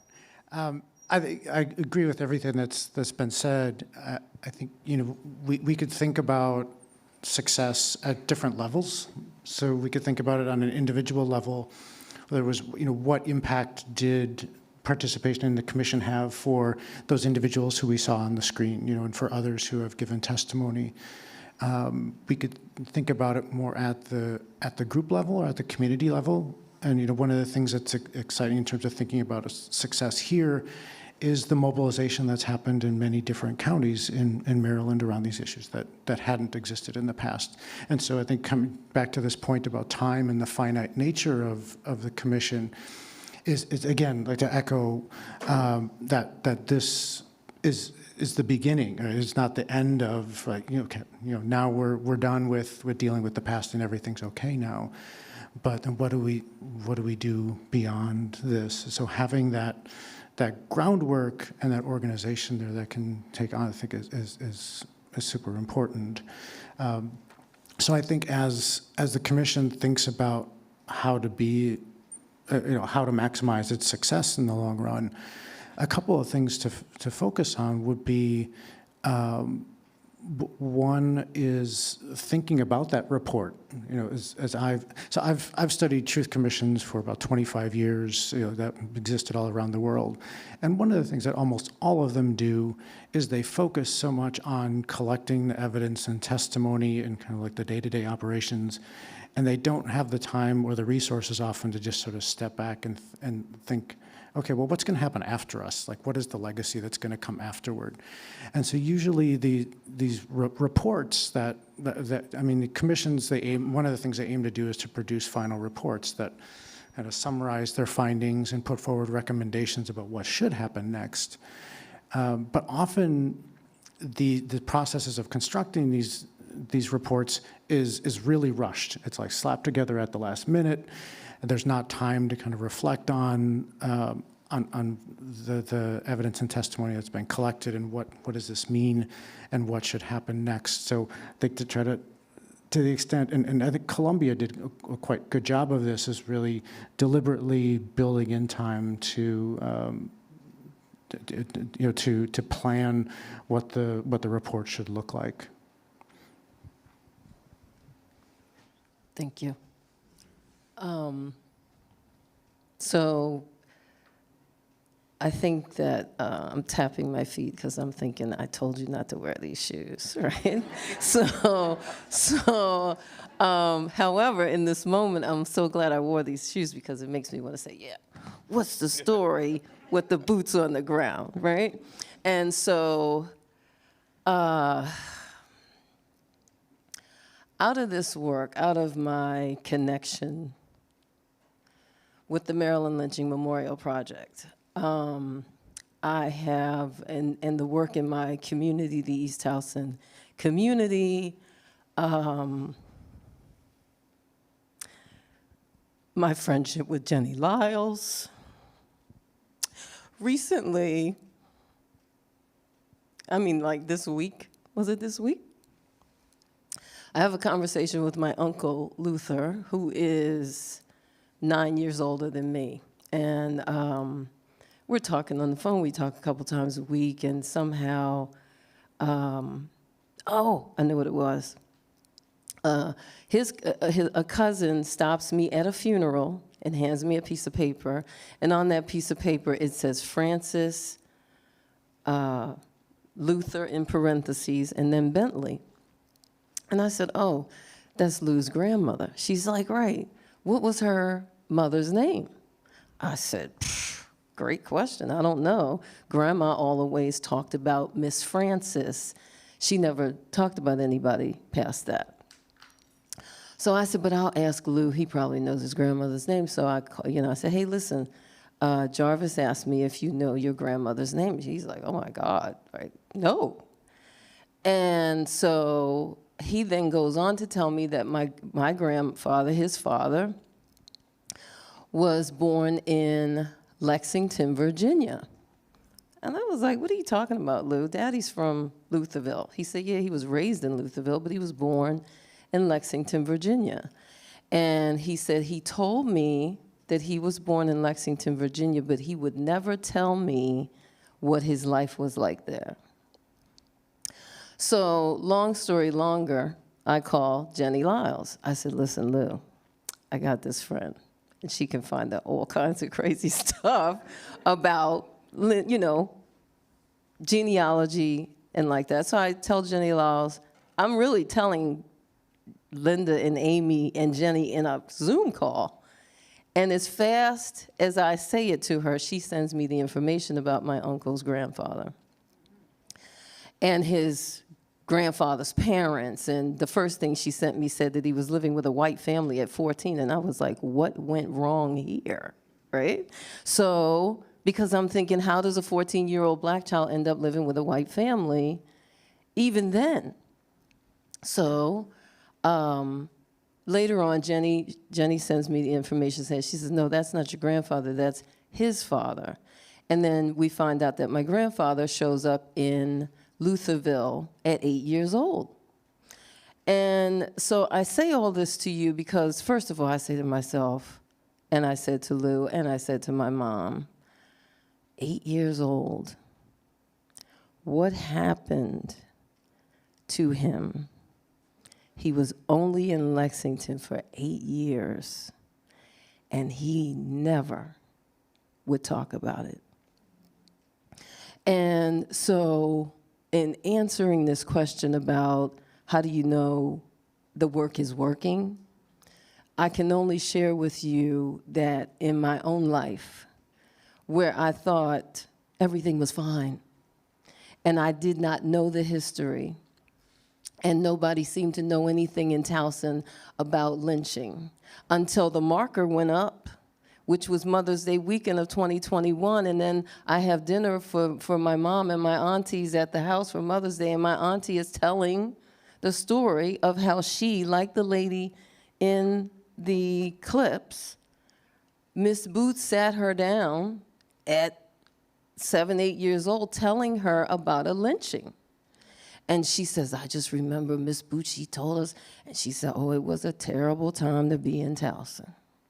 And so I share all this with you to say that how you know it's working is what we do with it, boots on the ground, what we do with it locally, what we do with it in our homes, what we do with it in conversation with our friends. Knowing history and sharing it, for me, is not something you do to kind of puff yourself up and make yourself sound learned and smart and aware. It really has a deeply transformative power. And it is one that is washing over me every day, such that I'm not entirely able yet to articulate its power. But there has to be something to it. If you spend 400 years covering it up, shape-shifting it, and out not teaching it, even into today, there's something that happens in the consciousness of a human being. I don't care where you're from. I don't care what color your skin is. Knowing your history, knowing at a DNA level where you come from, even to the spiritualists out there who are dealing with, whether you were part of Atlantis or Lemuria, because dealing with what's happening on the planet is just too complicated and painful. There is something about this work. There is something worth sharing with your family. The question I'm in right now as I am preparing to design a summer camp is, how young is too young? How young is too young? How do you craft the information so that you're not lying, but you're not re-traumatizing? And so I feel, in answer to the question finally, that how you measure success is by how many people like me who didn't know the history and weren't particularly interested. It's a painful history. It's a heavy bag to carry. And so Will doesn't care. He doesn't care. Nancy, go work out. Carry the bag, right? And he's right. Whatever you have to do to carry the bag, you carry it. Because as I heard Jordan Peterson say in one of those videos not too long ago, we all owe a debt. We all have to atone for what has happened, for the history of what has happened on our lands. No one is innocent. No one is absolved of that responsibility. So to that extent, the commission, thank you, has and is doing its job. Hence, you need more time.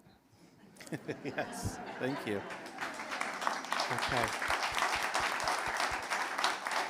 And I guess we'll just because we're running short on time, again. I had nothing to do with that.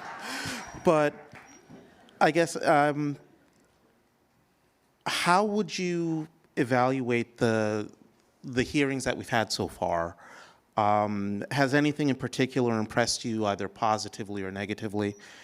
And then lastly, what can or should the commission do to maximize its impact in communities where these murders were committed and in the state more broadly? So that's a twofer, take your pick, or both, but yeah. Get me out of the way, right? So I had the distinct opportunity to participate directly in the Baltimore County Truth and Reconciliation hearing, which I must say was mind-blowing. It really was a mind-blowing experience, a mind-bending experience, and a transformational experience. So there was a conversation I had later with a police officer, actually, and he took some issue with the number of white faces that were involved in the Truth and Reconciliation process. And I didn't deal with his consideration, I just received it.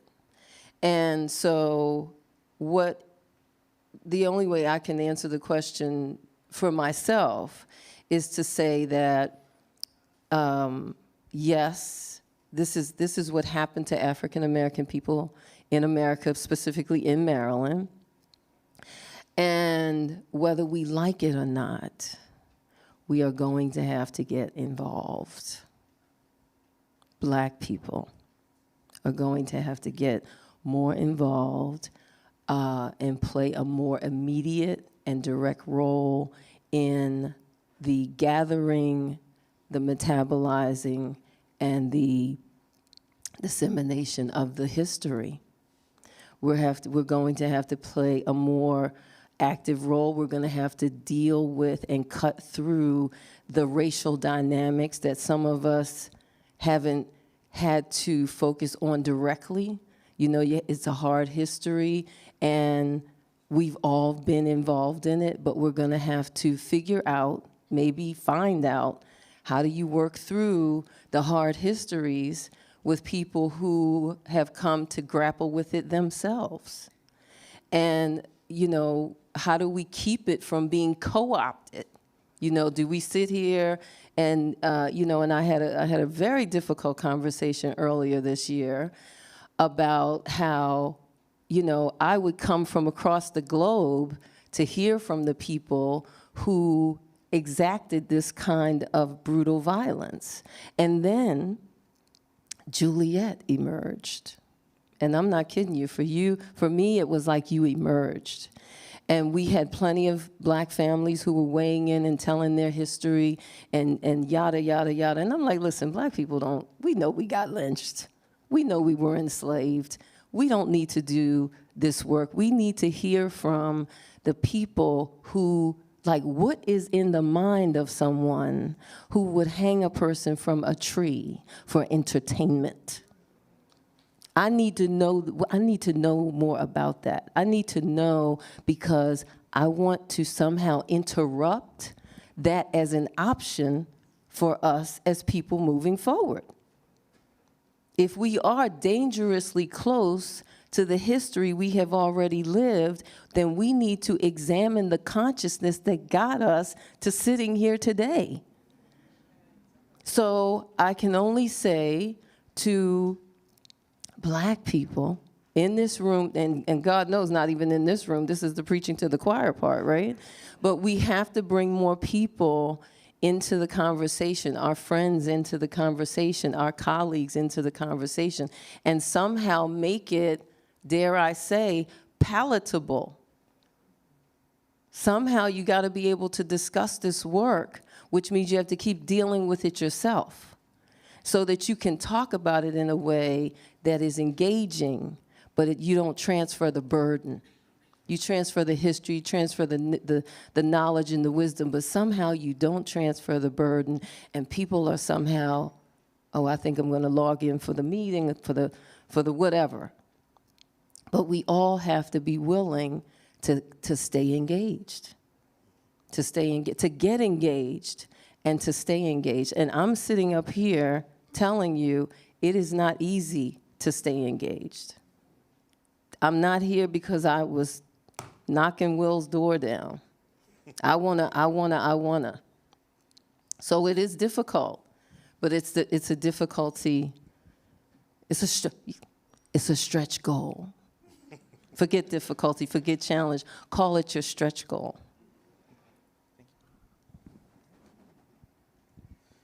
Yeah, I think as the TRC wraps up its work in a year or so, thinking about how to make the recommendations implementable. You want to find, I think, a balance between aspirational but also implementable. And so maybe having some short-term, medium-term, and long-term recommendations.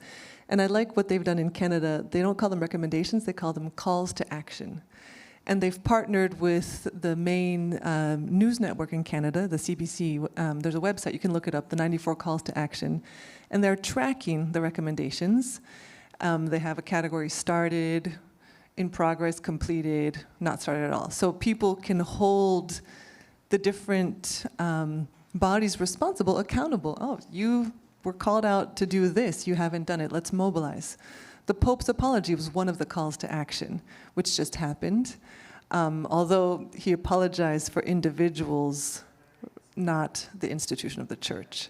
So, you know, that's what happens when you put an apology through too many lawyers' desks. Apologies to the lawyers, but I think thinking about calls to action that are implementable, and if you can lobby with, you know, you have the support of Congress or the governor to have a budget line dedicated to the implementation of the recommendations. I know you all have struggled with state funding for your work.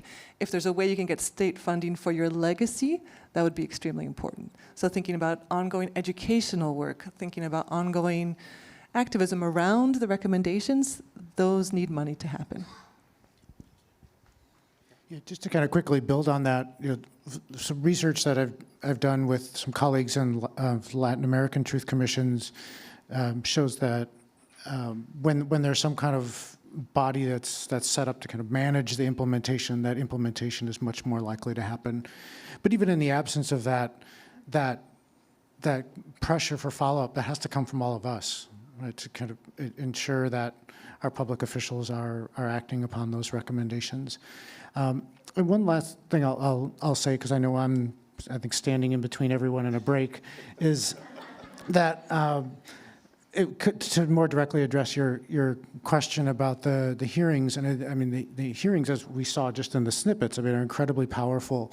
And I think one of the things for the commission to do, and for others, is to think of ways of making that testimony more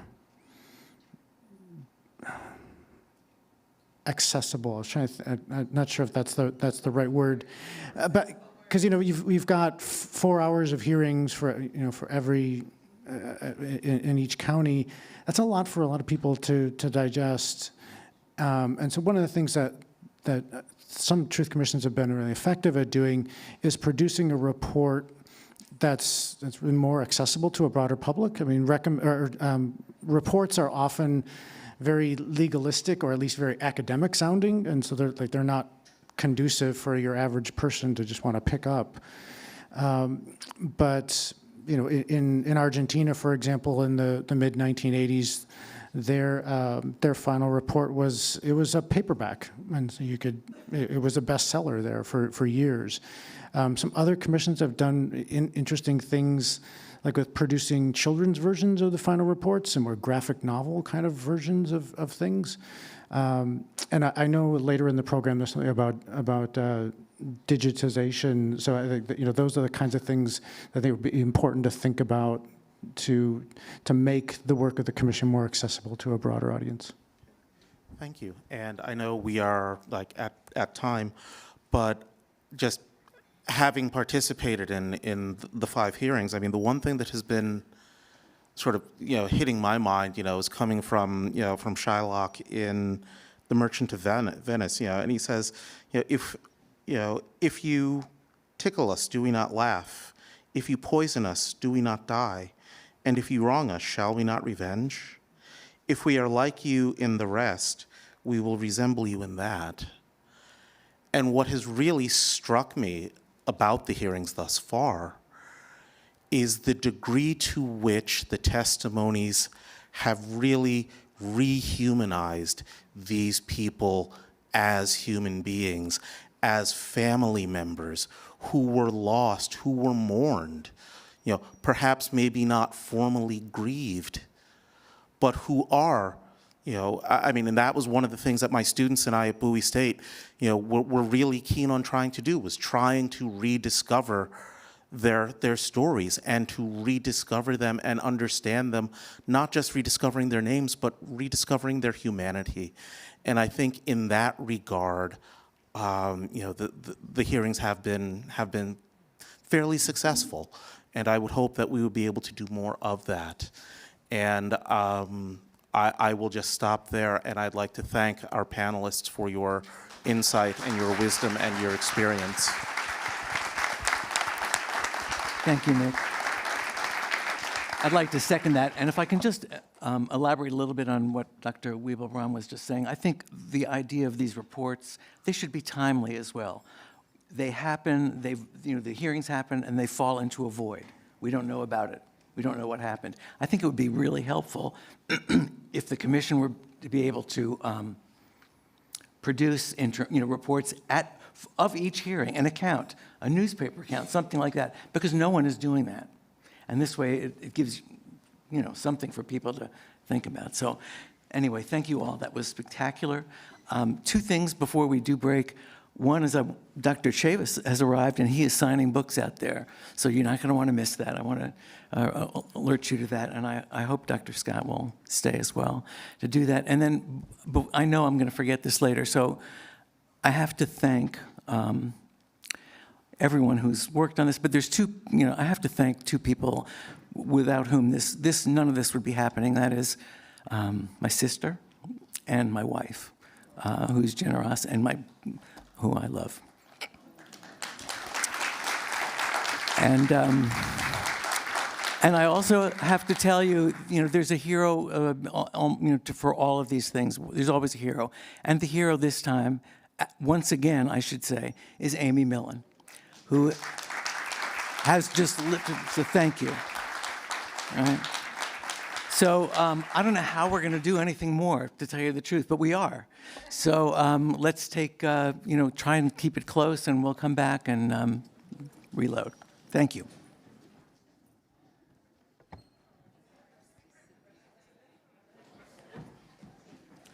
I need you.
That makes sense, right?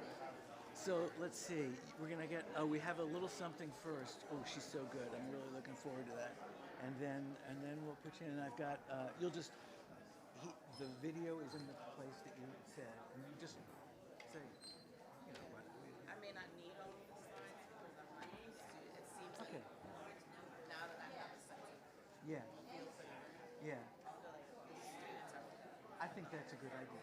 I think it's a good idea to feature them. But, just go through them or just tell them to go on and skip this one or something. All right? Excellent. Thank you so much. I really appreciate it.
I think he's going to do the introduction, then I'll walk up.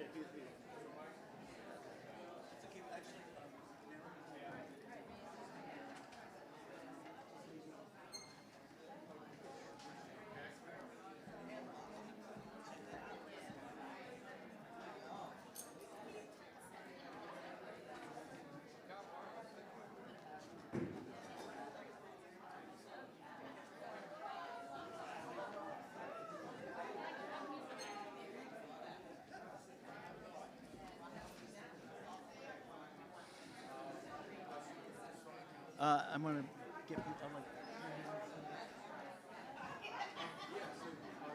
Just send your wranglers over to me. Okay. And I'll just hand Okay. All right. Okay. Maybe I should just have one on this side. Yeah. I'll give you. Give me one.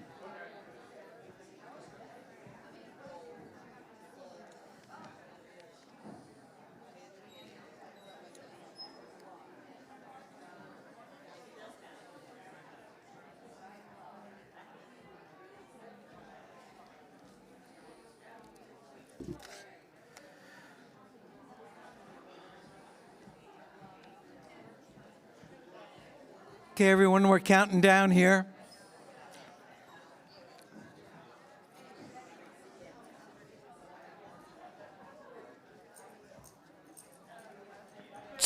Test one.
Thanks, everyone.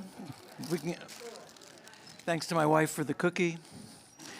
It's the first thing I've eaten today. Should we get going? Are we good? Okay.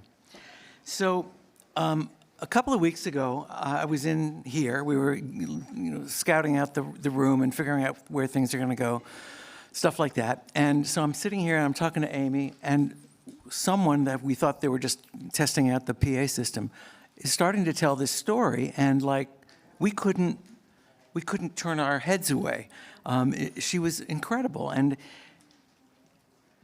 Naomi Reed is her name. She's right here. She's only 15 years old.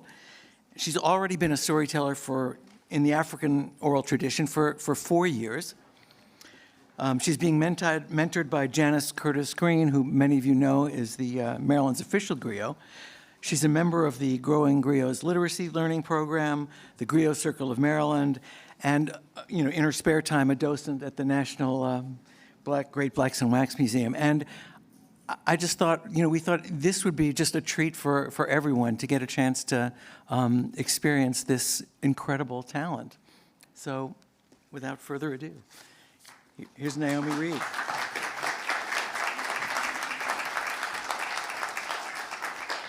All right, so I'm sure all of us used to get into trouble as kids, right? Whether it was doing something we weren't supposed to. Oh, you didn't get in trouble? Okay, yeah. See, we're on the same page. I didn't get in trouble either. See? So, but of course there's the few of us who would do things we weren't supposed to, go places we weren't supposed to. But there was also a few of us who knew how to get into some good trouble. Grandma, can I go to town by myself, I say? One hot summer day. I knew what she was going to say. She was going to tell me a story, but not just any story, my favorite story. She said, girl, you can't go to no town by yourself. You ain't old enough to go to no town unless you're going there to do some good. I went to town by myself. Yup, all alone. Wasn't planning on doing no good, though. I had 2 eggs in my pocket from the chicken coop. I was just waiting for a hot summer day to see if what folks said was true. And you should have seen me strutting, skipping down the sidewalk singing, jump back, Sally, Sally, right down the alley, alley. And I was feeling pretty good until I saw him, the old chicken man. Mama told me about that chicken man, that he could heal the sick by laying on his hands, and he once made a blind man see just by looking deep into his eyes. And he could turn people into chickens if what he thought they were doing wasn't right. So I thought he was going to think I wasn't doing right, so I started walking faster.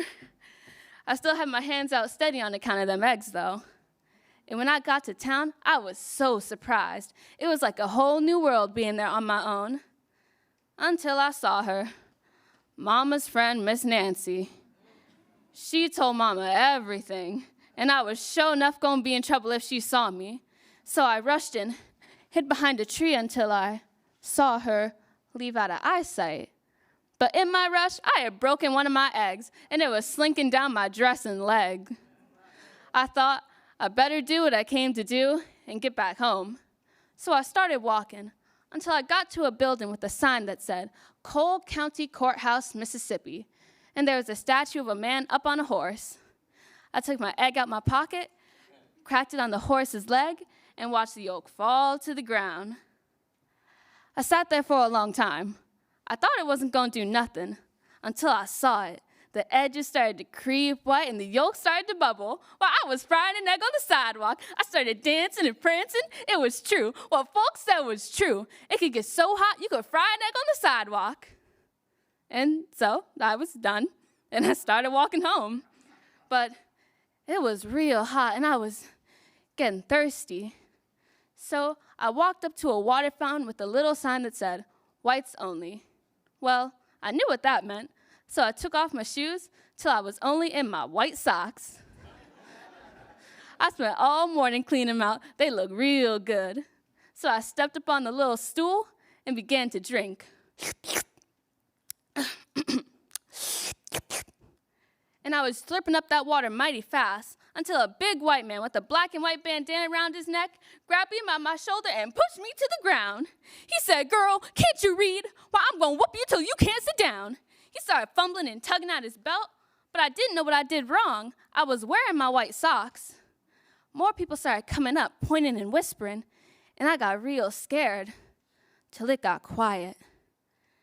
An old black lady from my church stepped through the crowd, took off her shoes, and began to drink from the fountain. And she wasn't wearing anything white. I was sure that white man was going to yell at her, and he did. Well, I'm gonna have to whoop you too, ain't I? But more black people started coming up, taking off their shoes, and drinking from the fountain. They had on red socks and green socks, yellow socks and blue socks. By then, that big white man had his belt in the air, and he was hitting me and everybody that was close. I just hid behind my hands until it got quiet again. I looked up, and I saw him. The old chicken man was coming through, and he was walking his way towards me. He looked at me, and then at that big white man. Then he took off his shoes and began to drink from the fountain. And he had on the cleanest white socks I ever did see. After he finished drinking, he lifted his head up and he smiled. He helped me get off the ground and he said, "There, there, girl, you did all right." He passed me a feather from his hat and then hobbled away. All the black people started coming up, crying and hugging me. Then they took me home. And when they told my mama what happened, she bust out laughing. She said, "Girl, I guess you're old enough to go to town by yourself, because you're old enough to go there and do some good." Nobody ever saw that big white man that had whooped us, nor did they dare ask about that big chicken hobbling around the courthouse fountain. And from then on, the whites only sign was gone for good. Thank you.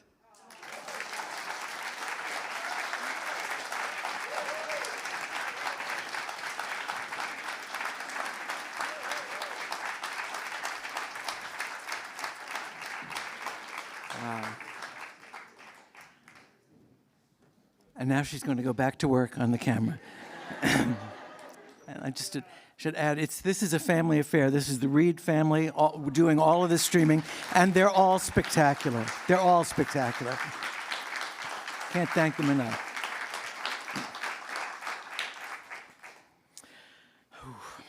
So, when many of you may remember, then when the Baltimore County historic marker was unveiled, was installed last May, a year ago May. That was the event that Governor Hogan used to pardon 34 lynching victims in Maryland, the 34 who were in the clutches of the legal system that failed to protect them.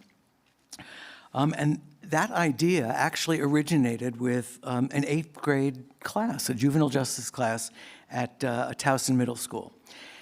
And I think a lot of people were surprised at the willingness and the desire of those kids to take something like this on. And, you know, it's what we were talking about earlier, about when is the right time, right? And it has opened up a discussion, I think, about when and how to introduce this, you know, difficult history to younger kids.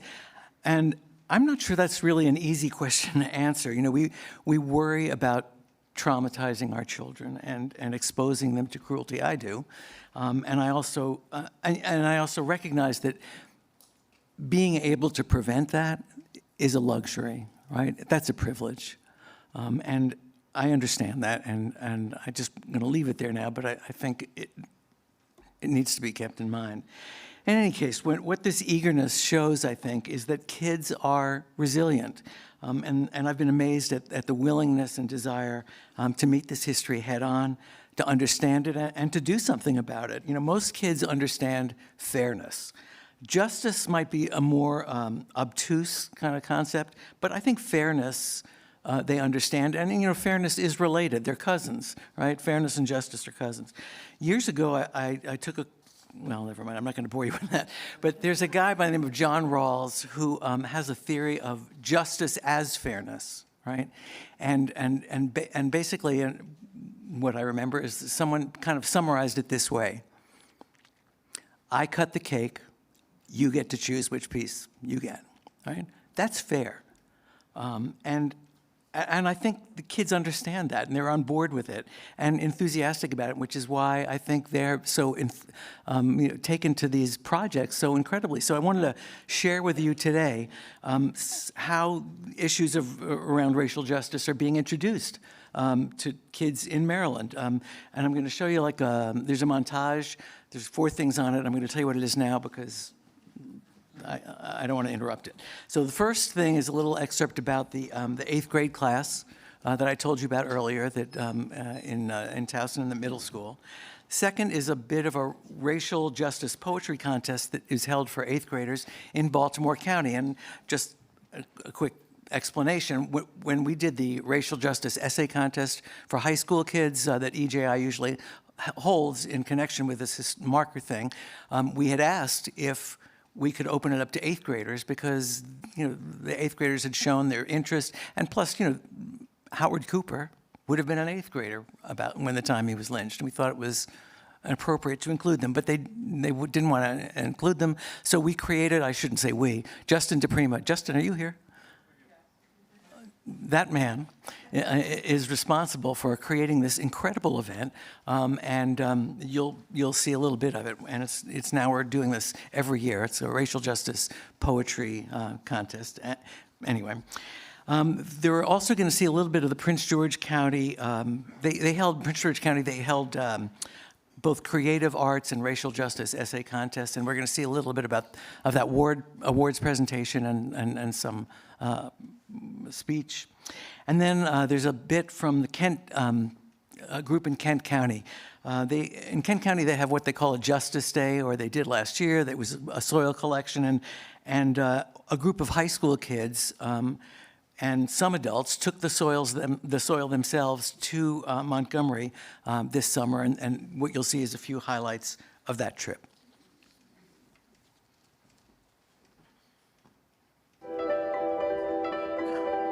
The history of Maryland lynchings are not known by many.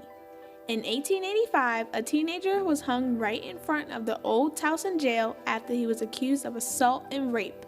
I was shocked, and I couldn't imagine, and not having a familiar face to look at while he was being hung was just like I couldn't imagine the pain that he was going through. Miss St. Pierre's juvenile justice class began a project that explores cases where juveniles were lynched, starting with Howard Cooper. Why is it important that this is not a single story? When I was provided with the connection to Miss Lyles, the public historian, and we started talking about, well, why would this be important for kids to know? And then what could kids do as a result of this? And because I believe so much, especially in middle school, sometimes students' voices are overlooked because they can't vote yet. But they have a powerful voice for change. They believe the change is still possible. And that's what's powerful. I think it's helpful for other people to see how inhumane that our culture has been. And I think it's really important that we dig deeper and that we really see how unjust society was. This is the Howard Cooper Remembrance and Poetry Exhibition. Injustice, a word used so often yet is very rarely resolved. Too many faces hide behind indifference and would rather not get involved. You, the oppressor, you, the coward, the villain. It is time to wake up and realize that you are no hero. You are not blessed with the opportunity to murder. You are not God nor a protector. You are the oppressor, the one who needs to wake up. These young poets speak in conversation with the greats, from Angelou to Whitman and even contemporaries like Amanda Gorman, who all use poetry as a tool to call out the injustices of our nation. This is not my poem to write. This never has been, never will be, never is.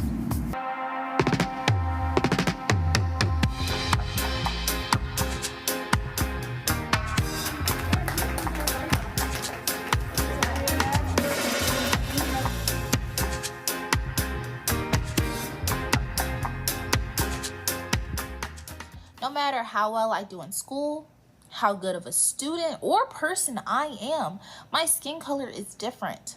My history is different. And that is a target. As a young woman who is still learning about history and learning about different stories, I know that my community is hurting. And we will continue to hurt until racism is not an issue. Until we do not have a target on our back. One more hand. This is the soil. taken from Cross Street in Chestertown, the site where Mr. James Taylor was lynched in 1892. We're going to mark our place in history.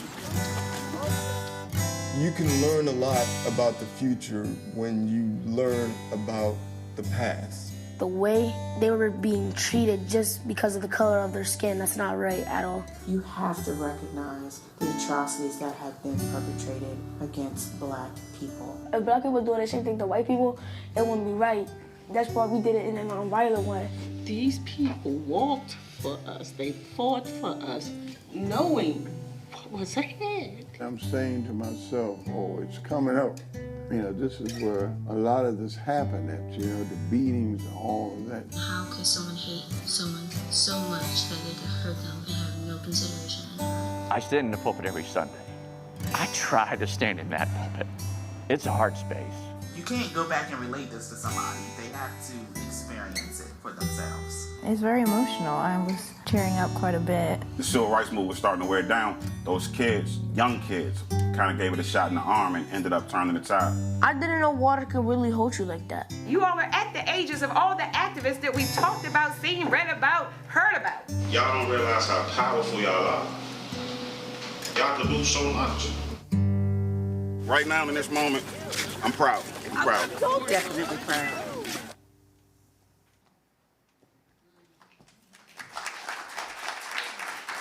Adrian, now would be a good time for the CCBC contingent to take their positions. One thing about, first of all, I apologize for the brevity. I mean, we could have done so much more and seen so much more. But I think the thing that's important to remember about that is that none of that was happening 4 years ago, right? That is an indication of how far we've come. Before we were talking about, right, bringing that conversation into the public square. Kids are okay with this, and I think we would do well to follow their lead, because that's the way it's going to happen. I want to introduce you now to Adrienne Washington. She is interim dean at CCBC, Catonsville, right? She runs an honors program for first and second year students who are majoring in the humanities and social sciences at Community College of Baltimore County. They design projects that are focused on lynching cases in Maryland, and then the narratives they create are posted on the Invisible Histories website that the college has. Ms. Washington was also able to secure a grant from the Mellon Foundation, and with that, the group she's been bringing groups to Montgomery and to visit the EJI Museum and other sites, and it really is a one-of-a-kind experience and travel and learning experience that they're not kids, I guess, at that age, but they might not otherwise get to enjoy. So it's my honor to pass the baton to Adrienne Washington.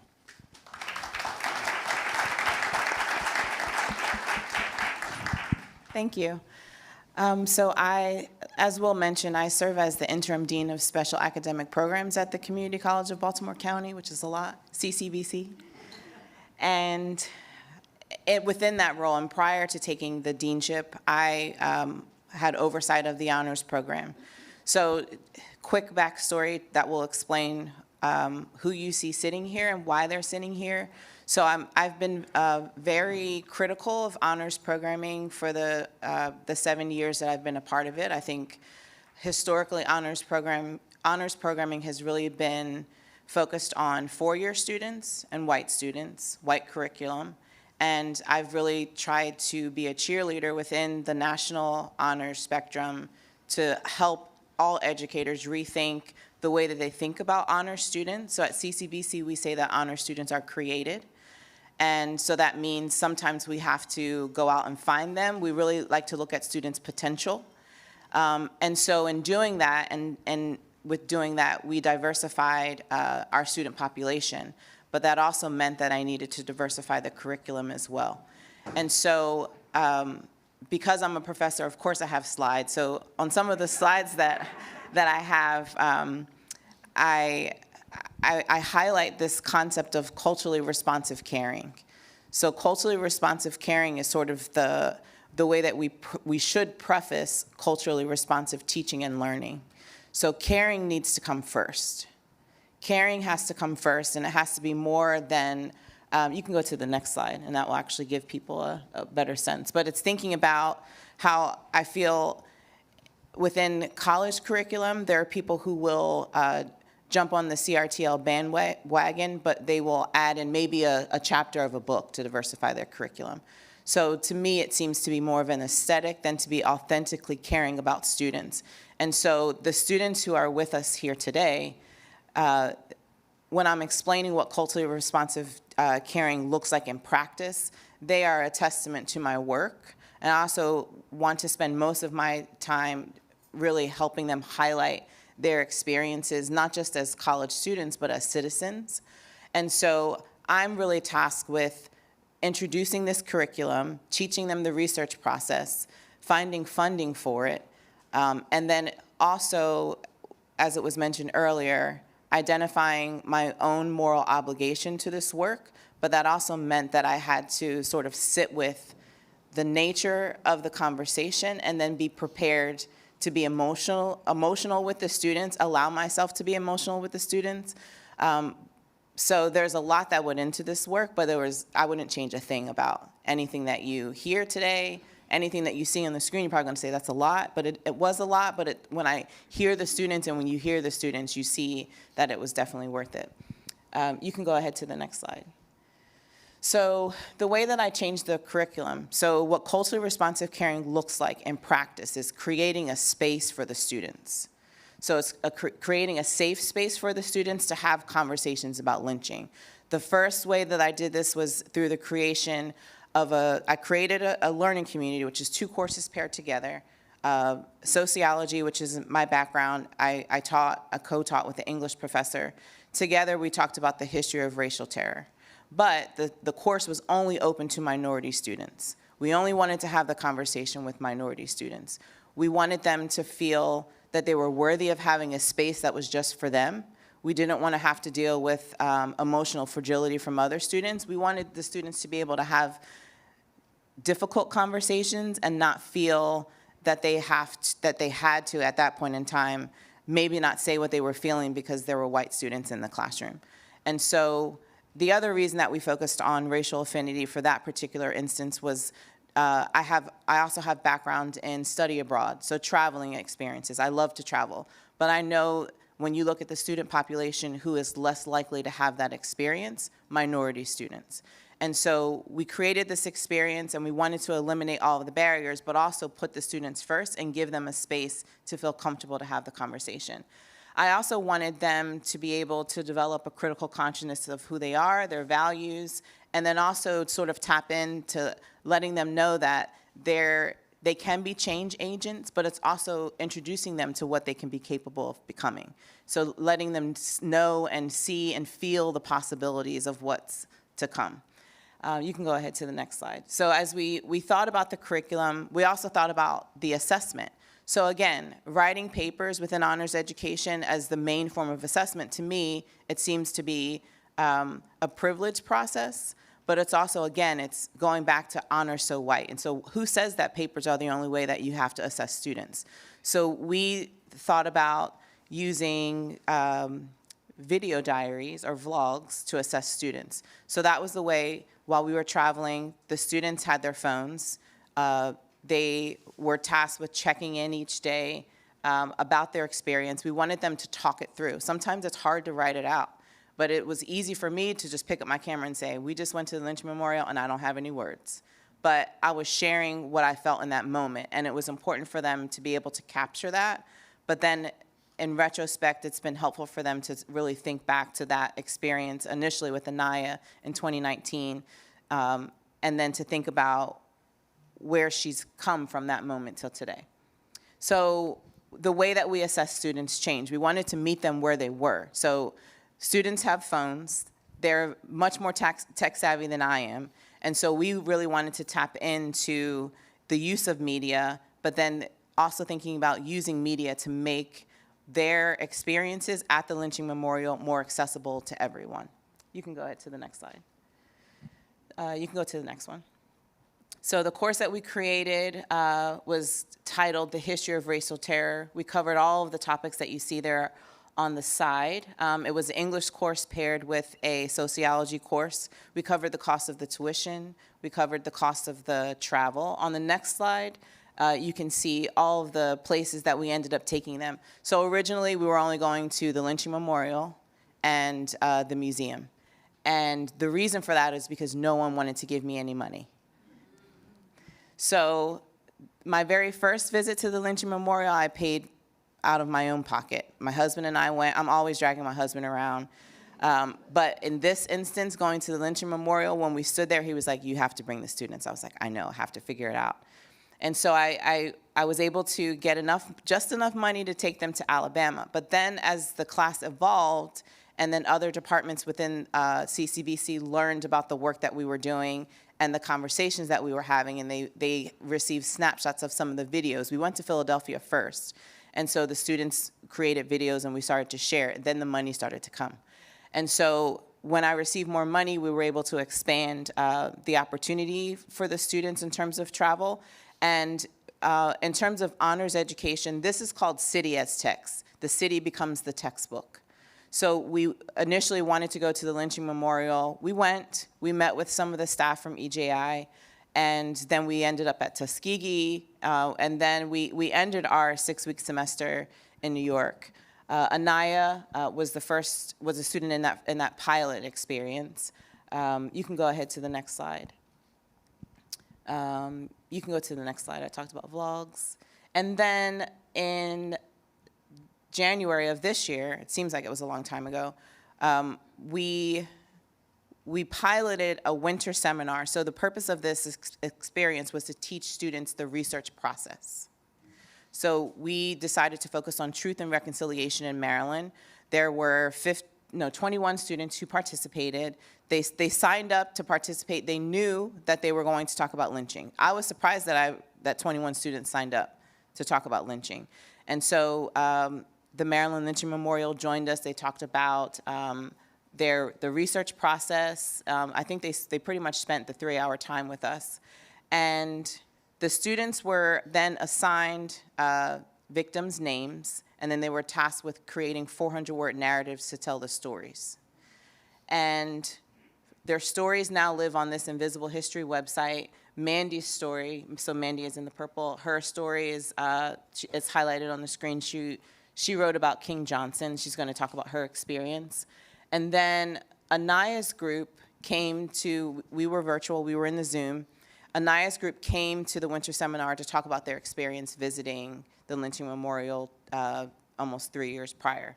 So at the end of that experience with the 4 students, the students who were in this January session said, "Are you taking us to Alabama?"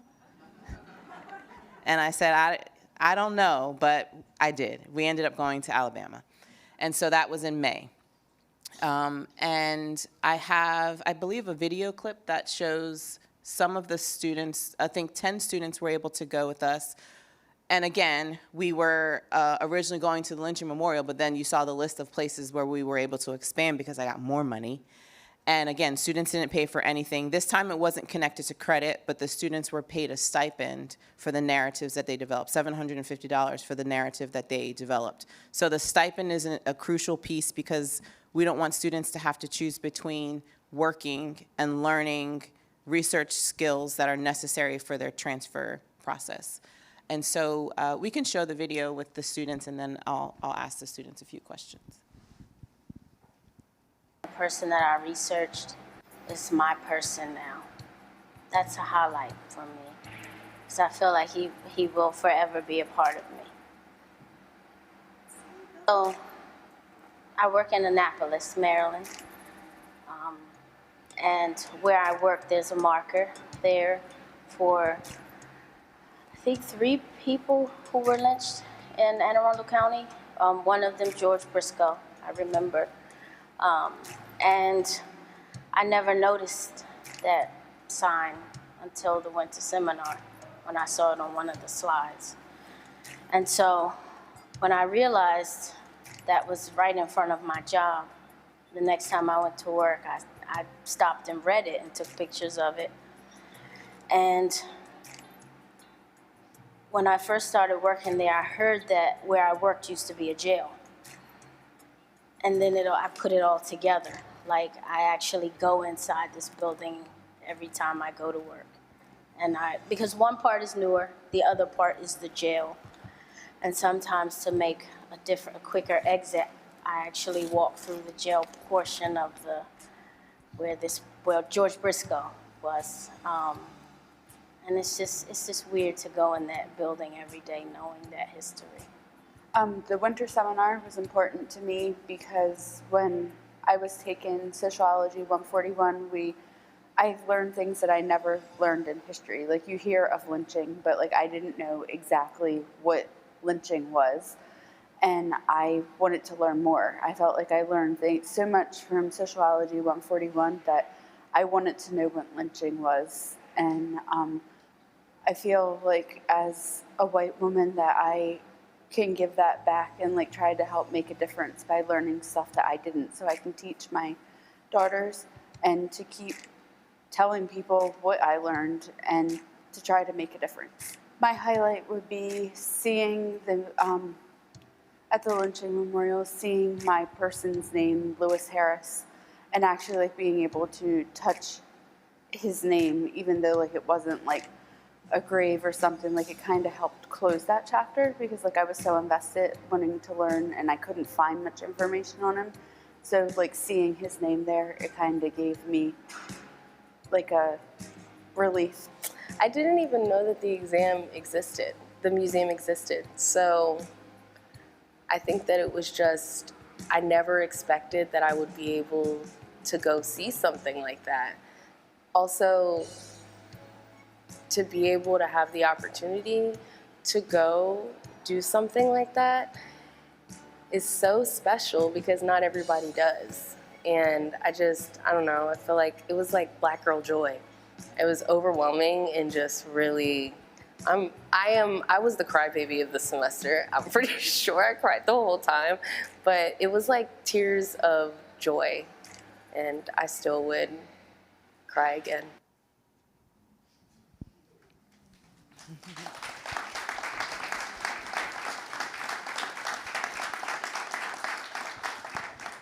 So Anaya, she was a student in the 2019 Learning Community, and so now she graduated from CCBC. She's a student at Stevenson, but she also captured the video. So she was a digital media production major. She still is. But I think the beautiful thing is that now Anaya, she travels with us because we've gone on to New Orleans to study other social problems. And so as a student in the very first Learning Community, how do you think the racial affinity aspect impacted you, or just any overall impact now that we're almost 4 years later?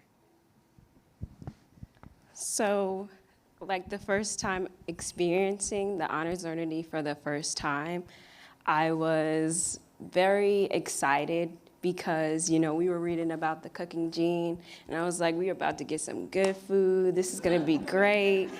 I love it. My mom, she's from New York. She could cook. I love her cooking, but we're gonna get the real thing right there.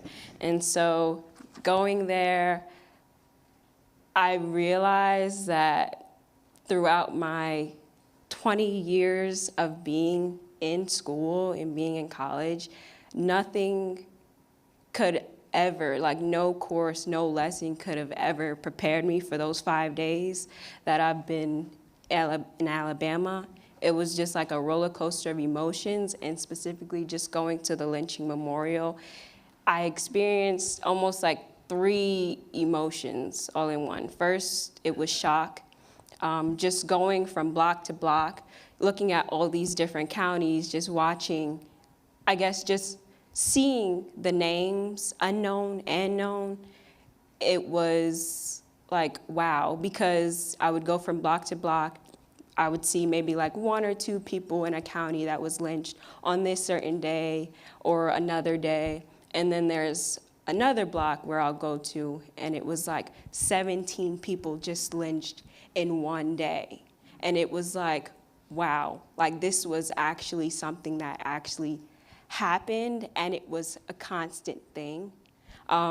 And then just going around the lynching memorial, just seeing the signs, and it was just showing and like telling us like why they were lynched. Like some people were lynched just for even looking a white person in the eye, or they were lynched because one person was lynched because they went to the police and told the police that they were constantly being terrorized and attacked by white men, and they were lynched for that. And it made me feel like, wow, like it was just utter shock. And then the next feeling I felt was betrayal. I remember I used to live in Brooklyn, and I went to a predominantly black school. And one day, this white girl, she came in, and we were just so welcoming to her. And she was just like a really amazing person. And so, I don't know, it kind of like made me open to, you know, moving to Maryland. And when I moved to Maryland, it was just so diverse. And I just love it. I have, you know, my friend groups are very diverse, and I just love having conversations with them and just, you know, seeing their side and just being around them. So, you know, going into college, you know, still with, you know, my white friends and, you know, my black friends, I kind of, in a way, it made me look at them in a different way. I felt like, are you truly like my friend, or do you feel bad for me, or is it just like, I don't know, like, why are you my friend? And then anger was the last thing I felt, was because going around the lynching memorial, you see a lot of white people, and it was instinctual to feel like hurt. Like, why are you here? What is your motive of being here? Are you just, is this like a entertainment for you in a way? And I just couldn't take it. Like, I had to leave. I went to the bathroom and I was just crying my eyes out. It was just so overwhelming that I couldn't take it. And so going there for the second time, I was very hesitant. I didn't want to go, but Professor Washington was like, you should. So I didn't want to say no to Professor Washington, but I went, and I think going there 3 years later, it was a different experience for me. I was going through the blocks and just seeing those names, and I think my first time experiencing that, had that mindset like, wow, this is what we went through every single day and stuff like that. And going there now, it was like, this is what we've overcome.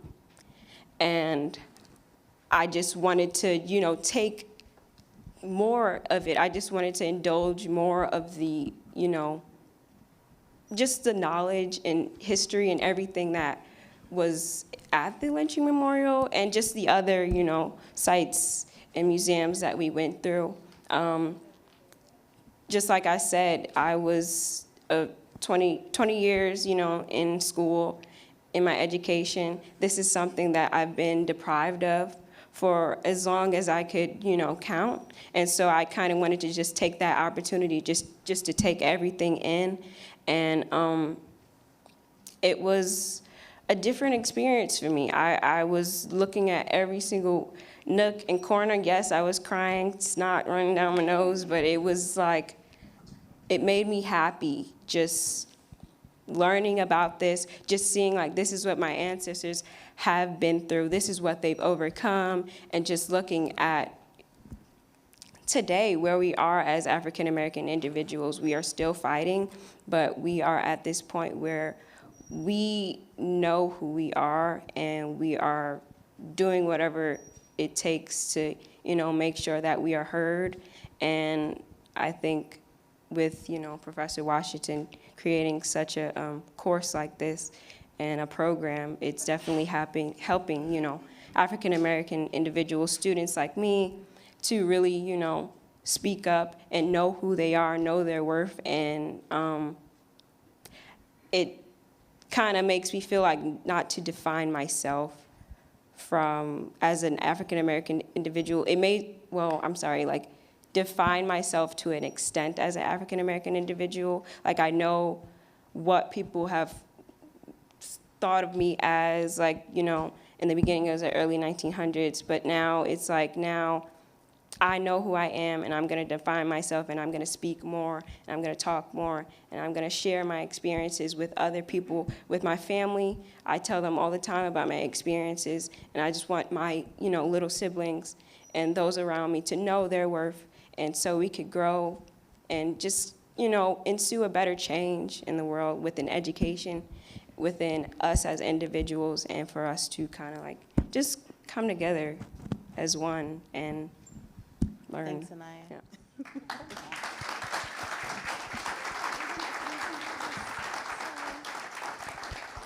And Anaya, she did it in the first learning community. She never talked in class.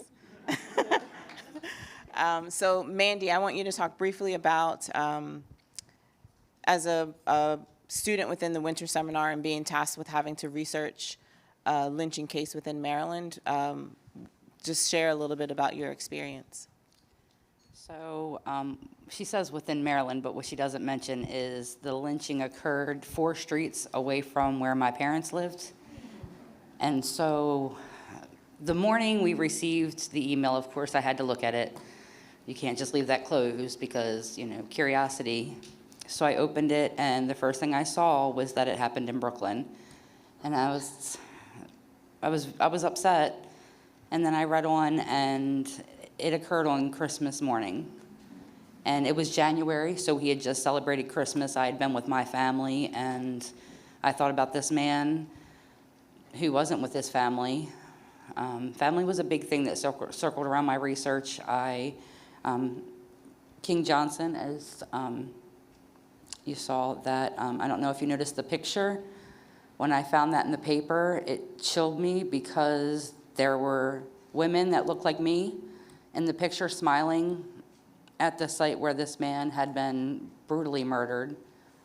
And that kind of sat with me that, how do people view me? You know, when young kids like Anaya, I'm obviously a little older than the average college student, do they view me as that person that would smile over a lynching victim? So I think the research kind of, it was very emotional, and I had dealt with my own things, my own feelings. At many points, I felt like I wasn't worthy to write his story. I felt like maybe he wouldn't want me to tell his story, but I felt a responsibility in it as well. When we went to the museum, I think I termed it the Don't Look Away, because my ancestors were, I mean, maybe not specifically that person, but they were the ones that were brutal. And I feel like that makes a responsibility in me to oh, that makes it easier. There's no light. Wait, turn it back out. I'm about to start crying and already knew it. Shut the lights down.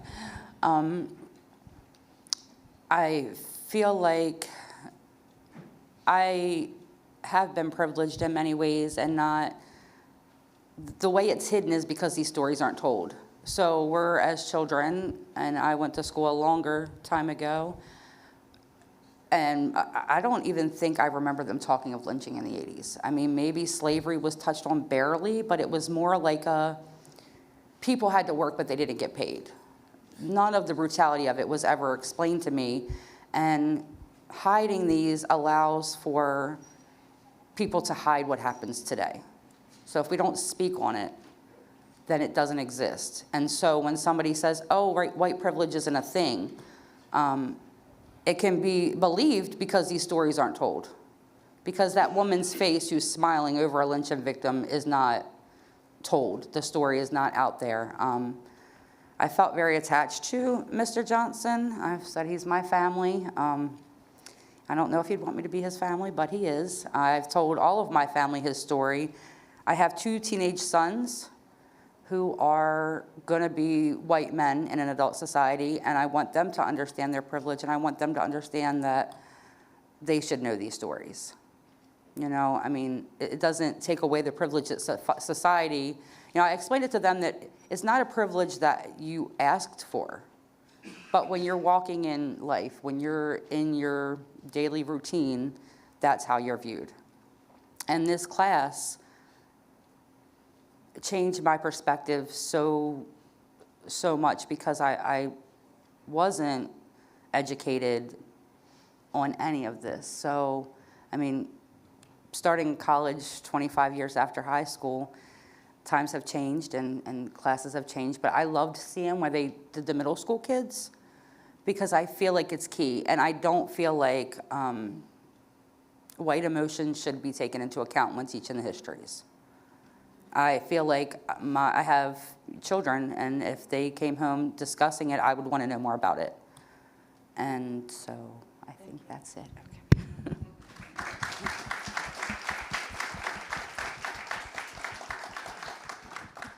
Okay, lastly, Stacy, so there may be educators who are in the room, so I want you to speak to the importance of learning invisible history.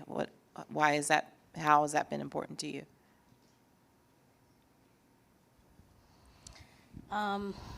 Is that, can you hear me? Mm-hmm. Okay, Yeah. thank you.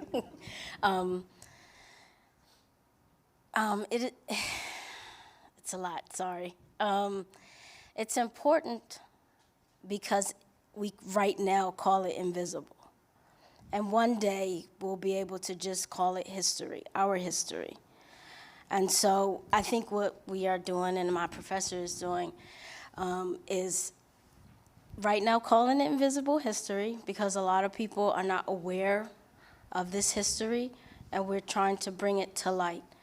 And one of the things during our research that we found, or people found, I was lucky in my person. There was a lot of research on the person that I researched, but there was also very limited information on some of the people.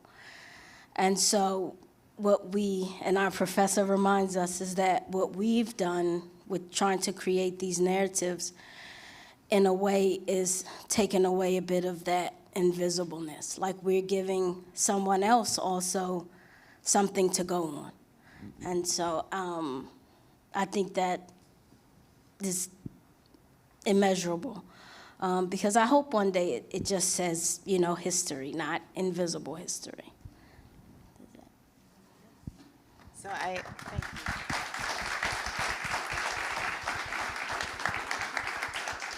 So I wanted to just quickly thank the students. I asked them to join me today to serve on the panel, but I didn't say like how many people would be here. And so, I tend to do this all the time, but I wanted to thank them not just for being here, but for participating in the challenge of telling the stories of lynching cases in Maryland. It wasn't, I think we were all very emotional, but I think I've personally tasked you with making sure that the history doesn't remain invisible and that you've accepted the challenge because you've changed your major. You want to focus on something relating to history? Well, I'm always changing my major. So in my mind anyway. I'm currently a sociology major. I am a student of history, and so I don't think that'll ever stop. It won't ever stop, I should say. I don't think. It will never stop. And also, I've considered philosophy more recently. But I most likely would transfer into, my major will be a history major, and most likely focusing on African American history. So. And you want to go to Princeton? She told me that yesterday. I want to apply to Princeton to see if I can get in, because, and can I say? I'll thank our professor because she's wonderful, and Princeton was never on my radar before this, and now I feel that it is possible.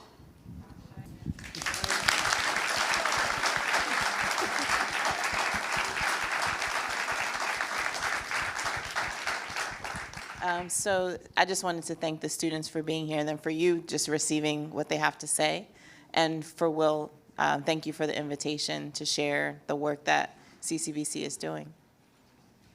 Thank you so much. And one thing I want to mention is that we're kind of trying to see if we can figure out a way to organize a trip with those students in that program, and we're going to work on that, and so stay tuned. So that would be open to everyone. All right, so thank you guys so much. I want to, let's see, where's Dr. Chavis? Is he here? There we go, okay, great. So Dr. Chavis is the founding director of the John Mitchell Jr. Program for History, Justice, and Race at George Mason. He is the vice chair of the Maryland Lynching Truth and Reconciliation Commission, so we had both the chair and the vice chair here today. He is a member of the board of directors of the Maryland Lynching Memorial Project and the author of the book that I hope you took advantage of and collected for yourself, The Silent Shore, The Lynching of Matthew Williams and the Politics of Racism in the Free State. And today he's going to talk about evidence that he has seen about 40 racially motivated homicides in Maryland that are going to soon be part of this new archive called the Civil Rights and Racial Justice Archive out of Northeastern University School of Law. Technically, I guess they're not lynchings if we use the definition that we talked about before, but one has to ask, is a racially motivated homicide any less deserving of our attention or scrutiny? And so it's now my pleasure to welcome my good friend, Dr. Charles Chavis.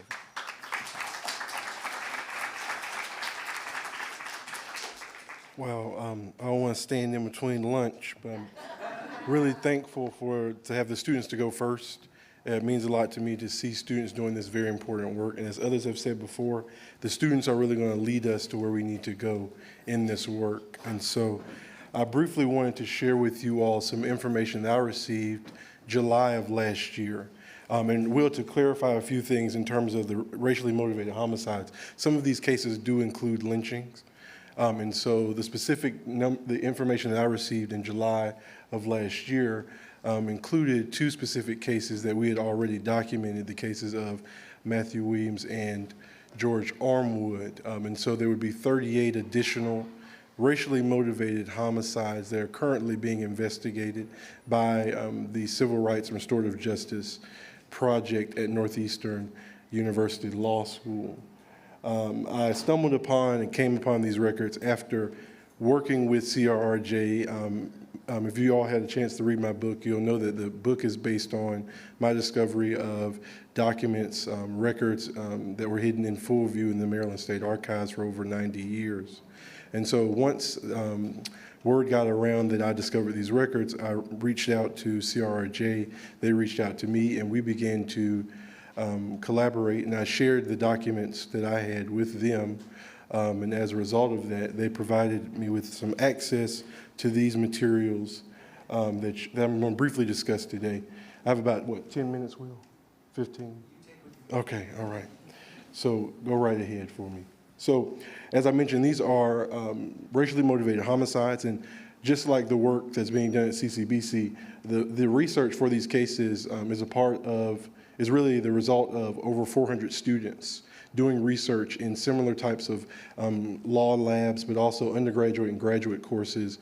And the result is all of the cases that they've documented. It's not just Maryland, there are cases throughout the country. Recently they launched their archive, the Burnham Nobles Digital Archive in September, and I was honored to be a part of that ceremony. They released their first batch of 1,000 cases of racially motivated homicides. Those numbers do include Virginia. Next year they will be doing another release, phase 2, which will include Maryland and other cases. In terms of the sources that they glean from, they focus on historical newspapers, federal records, genealogical records, but most importantly, they were able to secure DOJ files and NAACP files.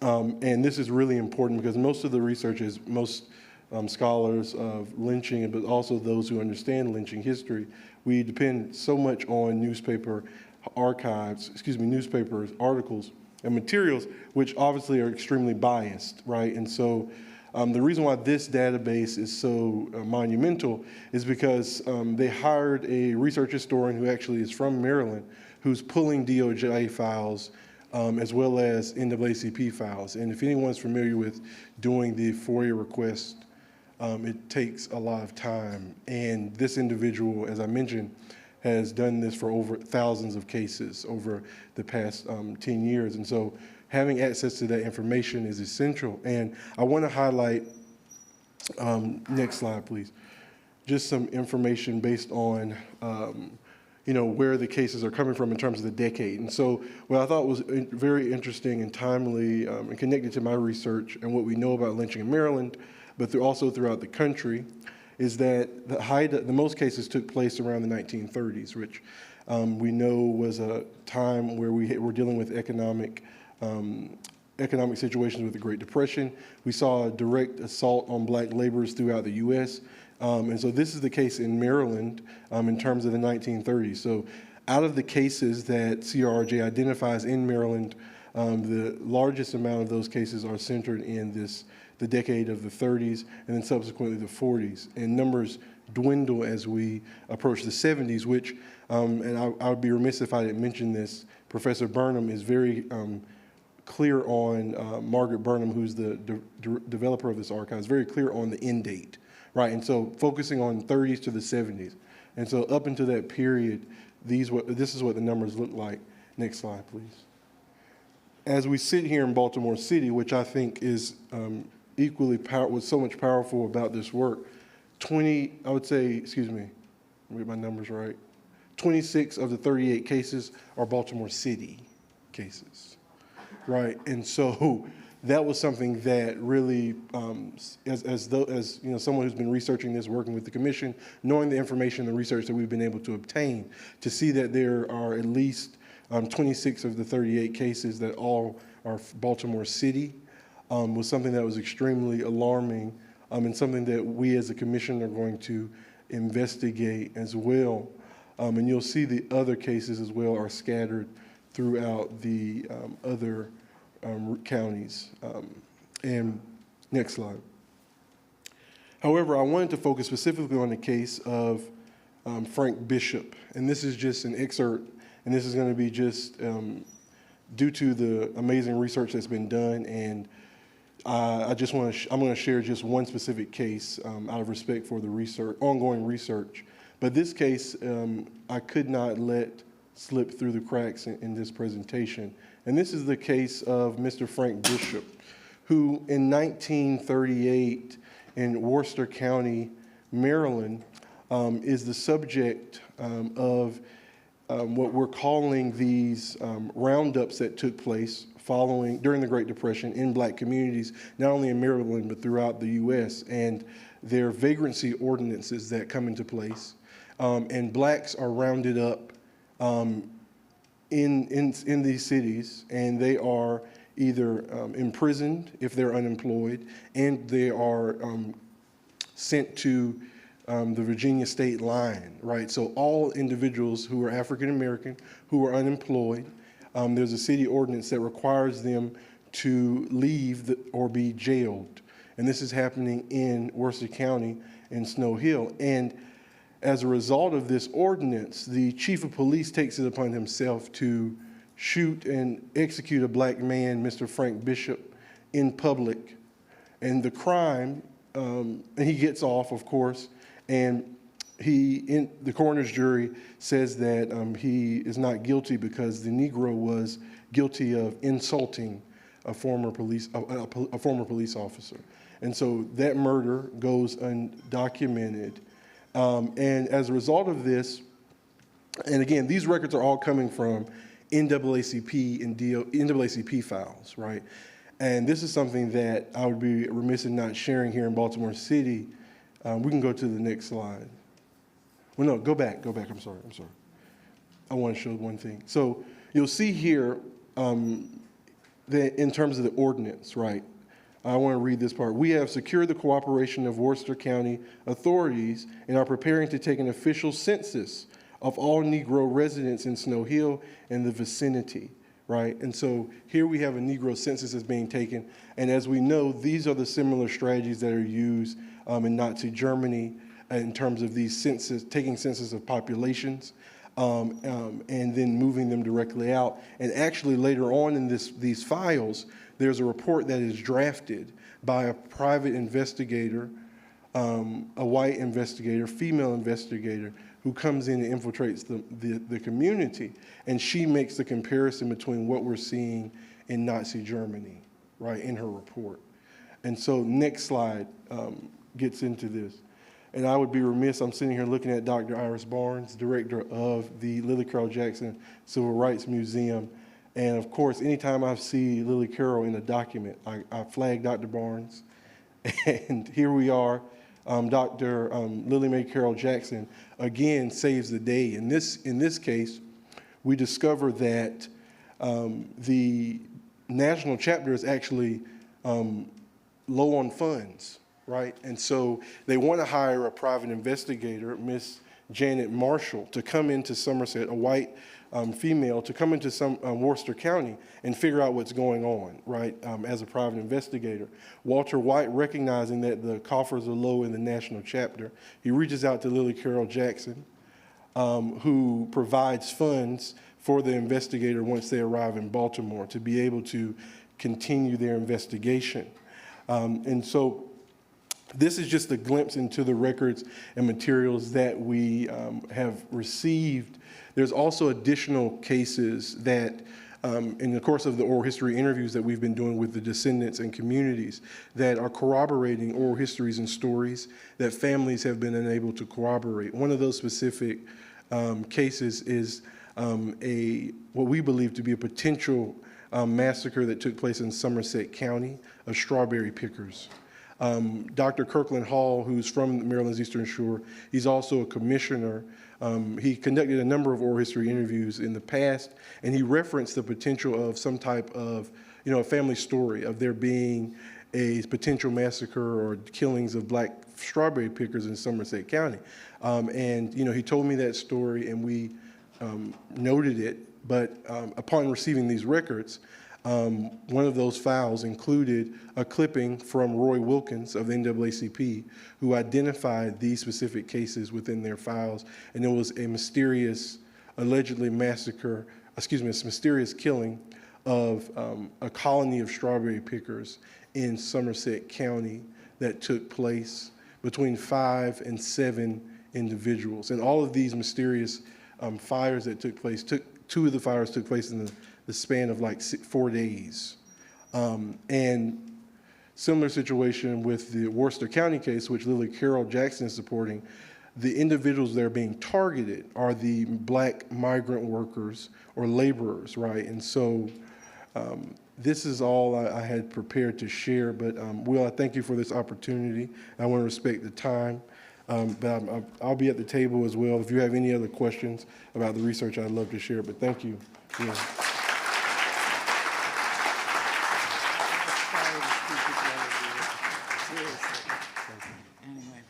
So there's good news and bad news. The good news is we're just about done. The bad news is that we're going to unfortunately have to miss the presentation on the digital archive that Matt and then Gary had worked on, but they'll put it in the newsletter or something like that. We'll make it up to them.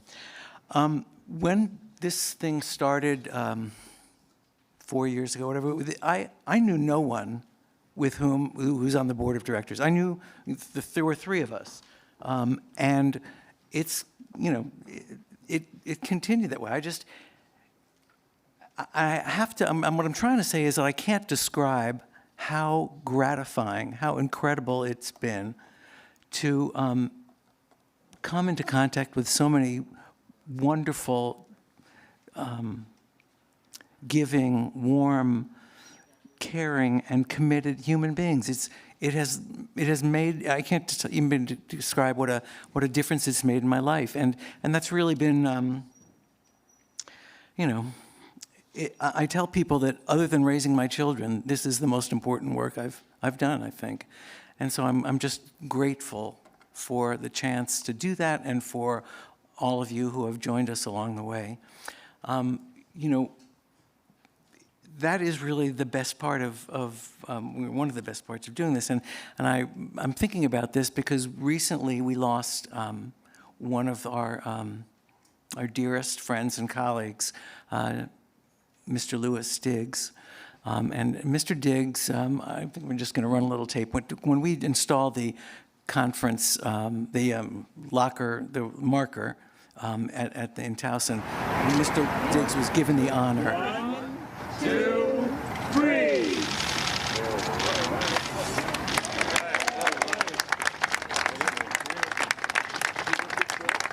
He was, I remember when I was doing some research to get ready for all of this stuff, and he was kind enough to send me a book, one of his 13 books that he wrote on East Towson, and he wrote in the book, Will, I hope this helps with your research. And I'm thinking, this is the research. Here it is, right? He was a modest, gentle, kind human being. He's one of the dearest souls I've ever had the privilege of encountering, and we will miss him so much, and we owe him so much. So, with that, thank you all again for coming, for supporting us, for being here, and we'll be here next year, and we'll continue the fight. All right? Thank you.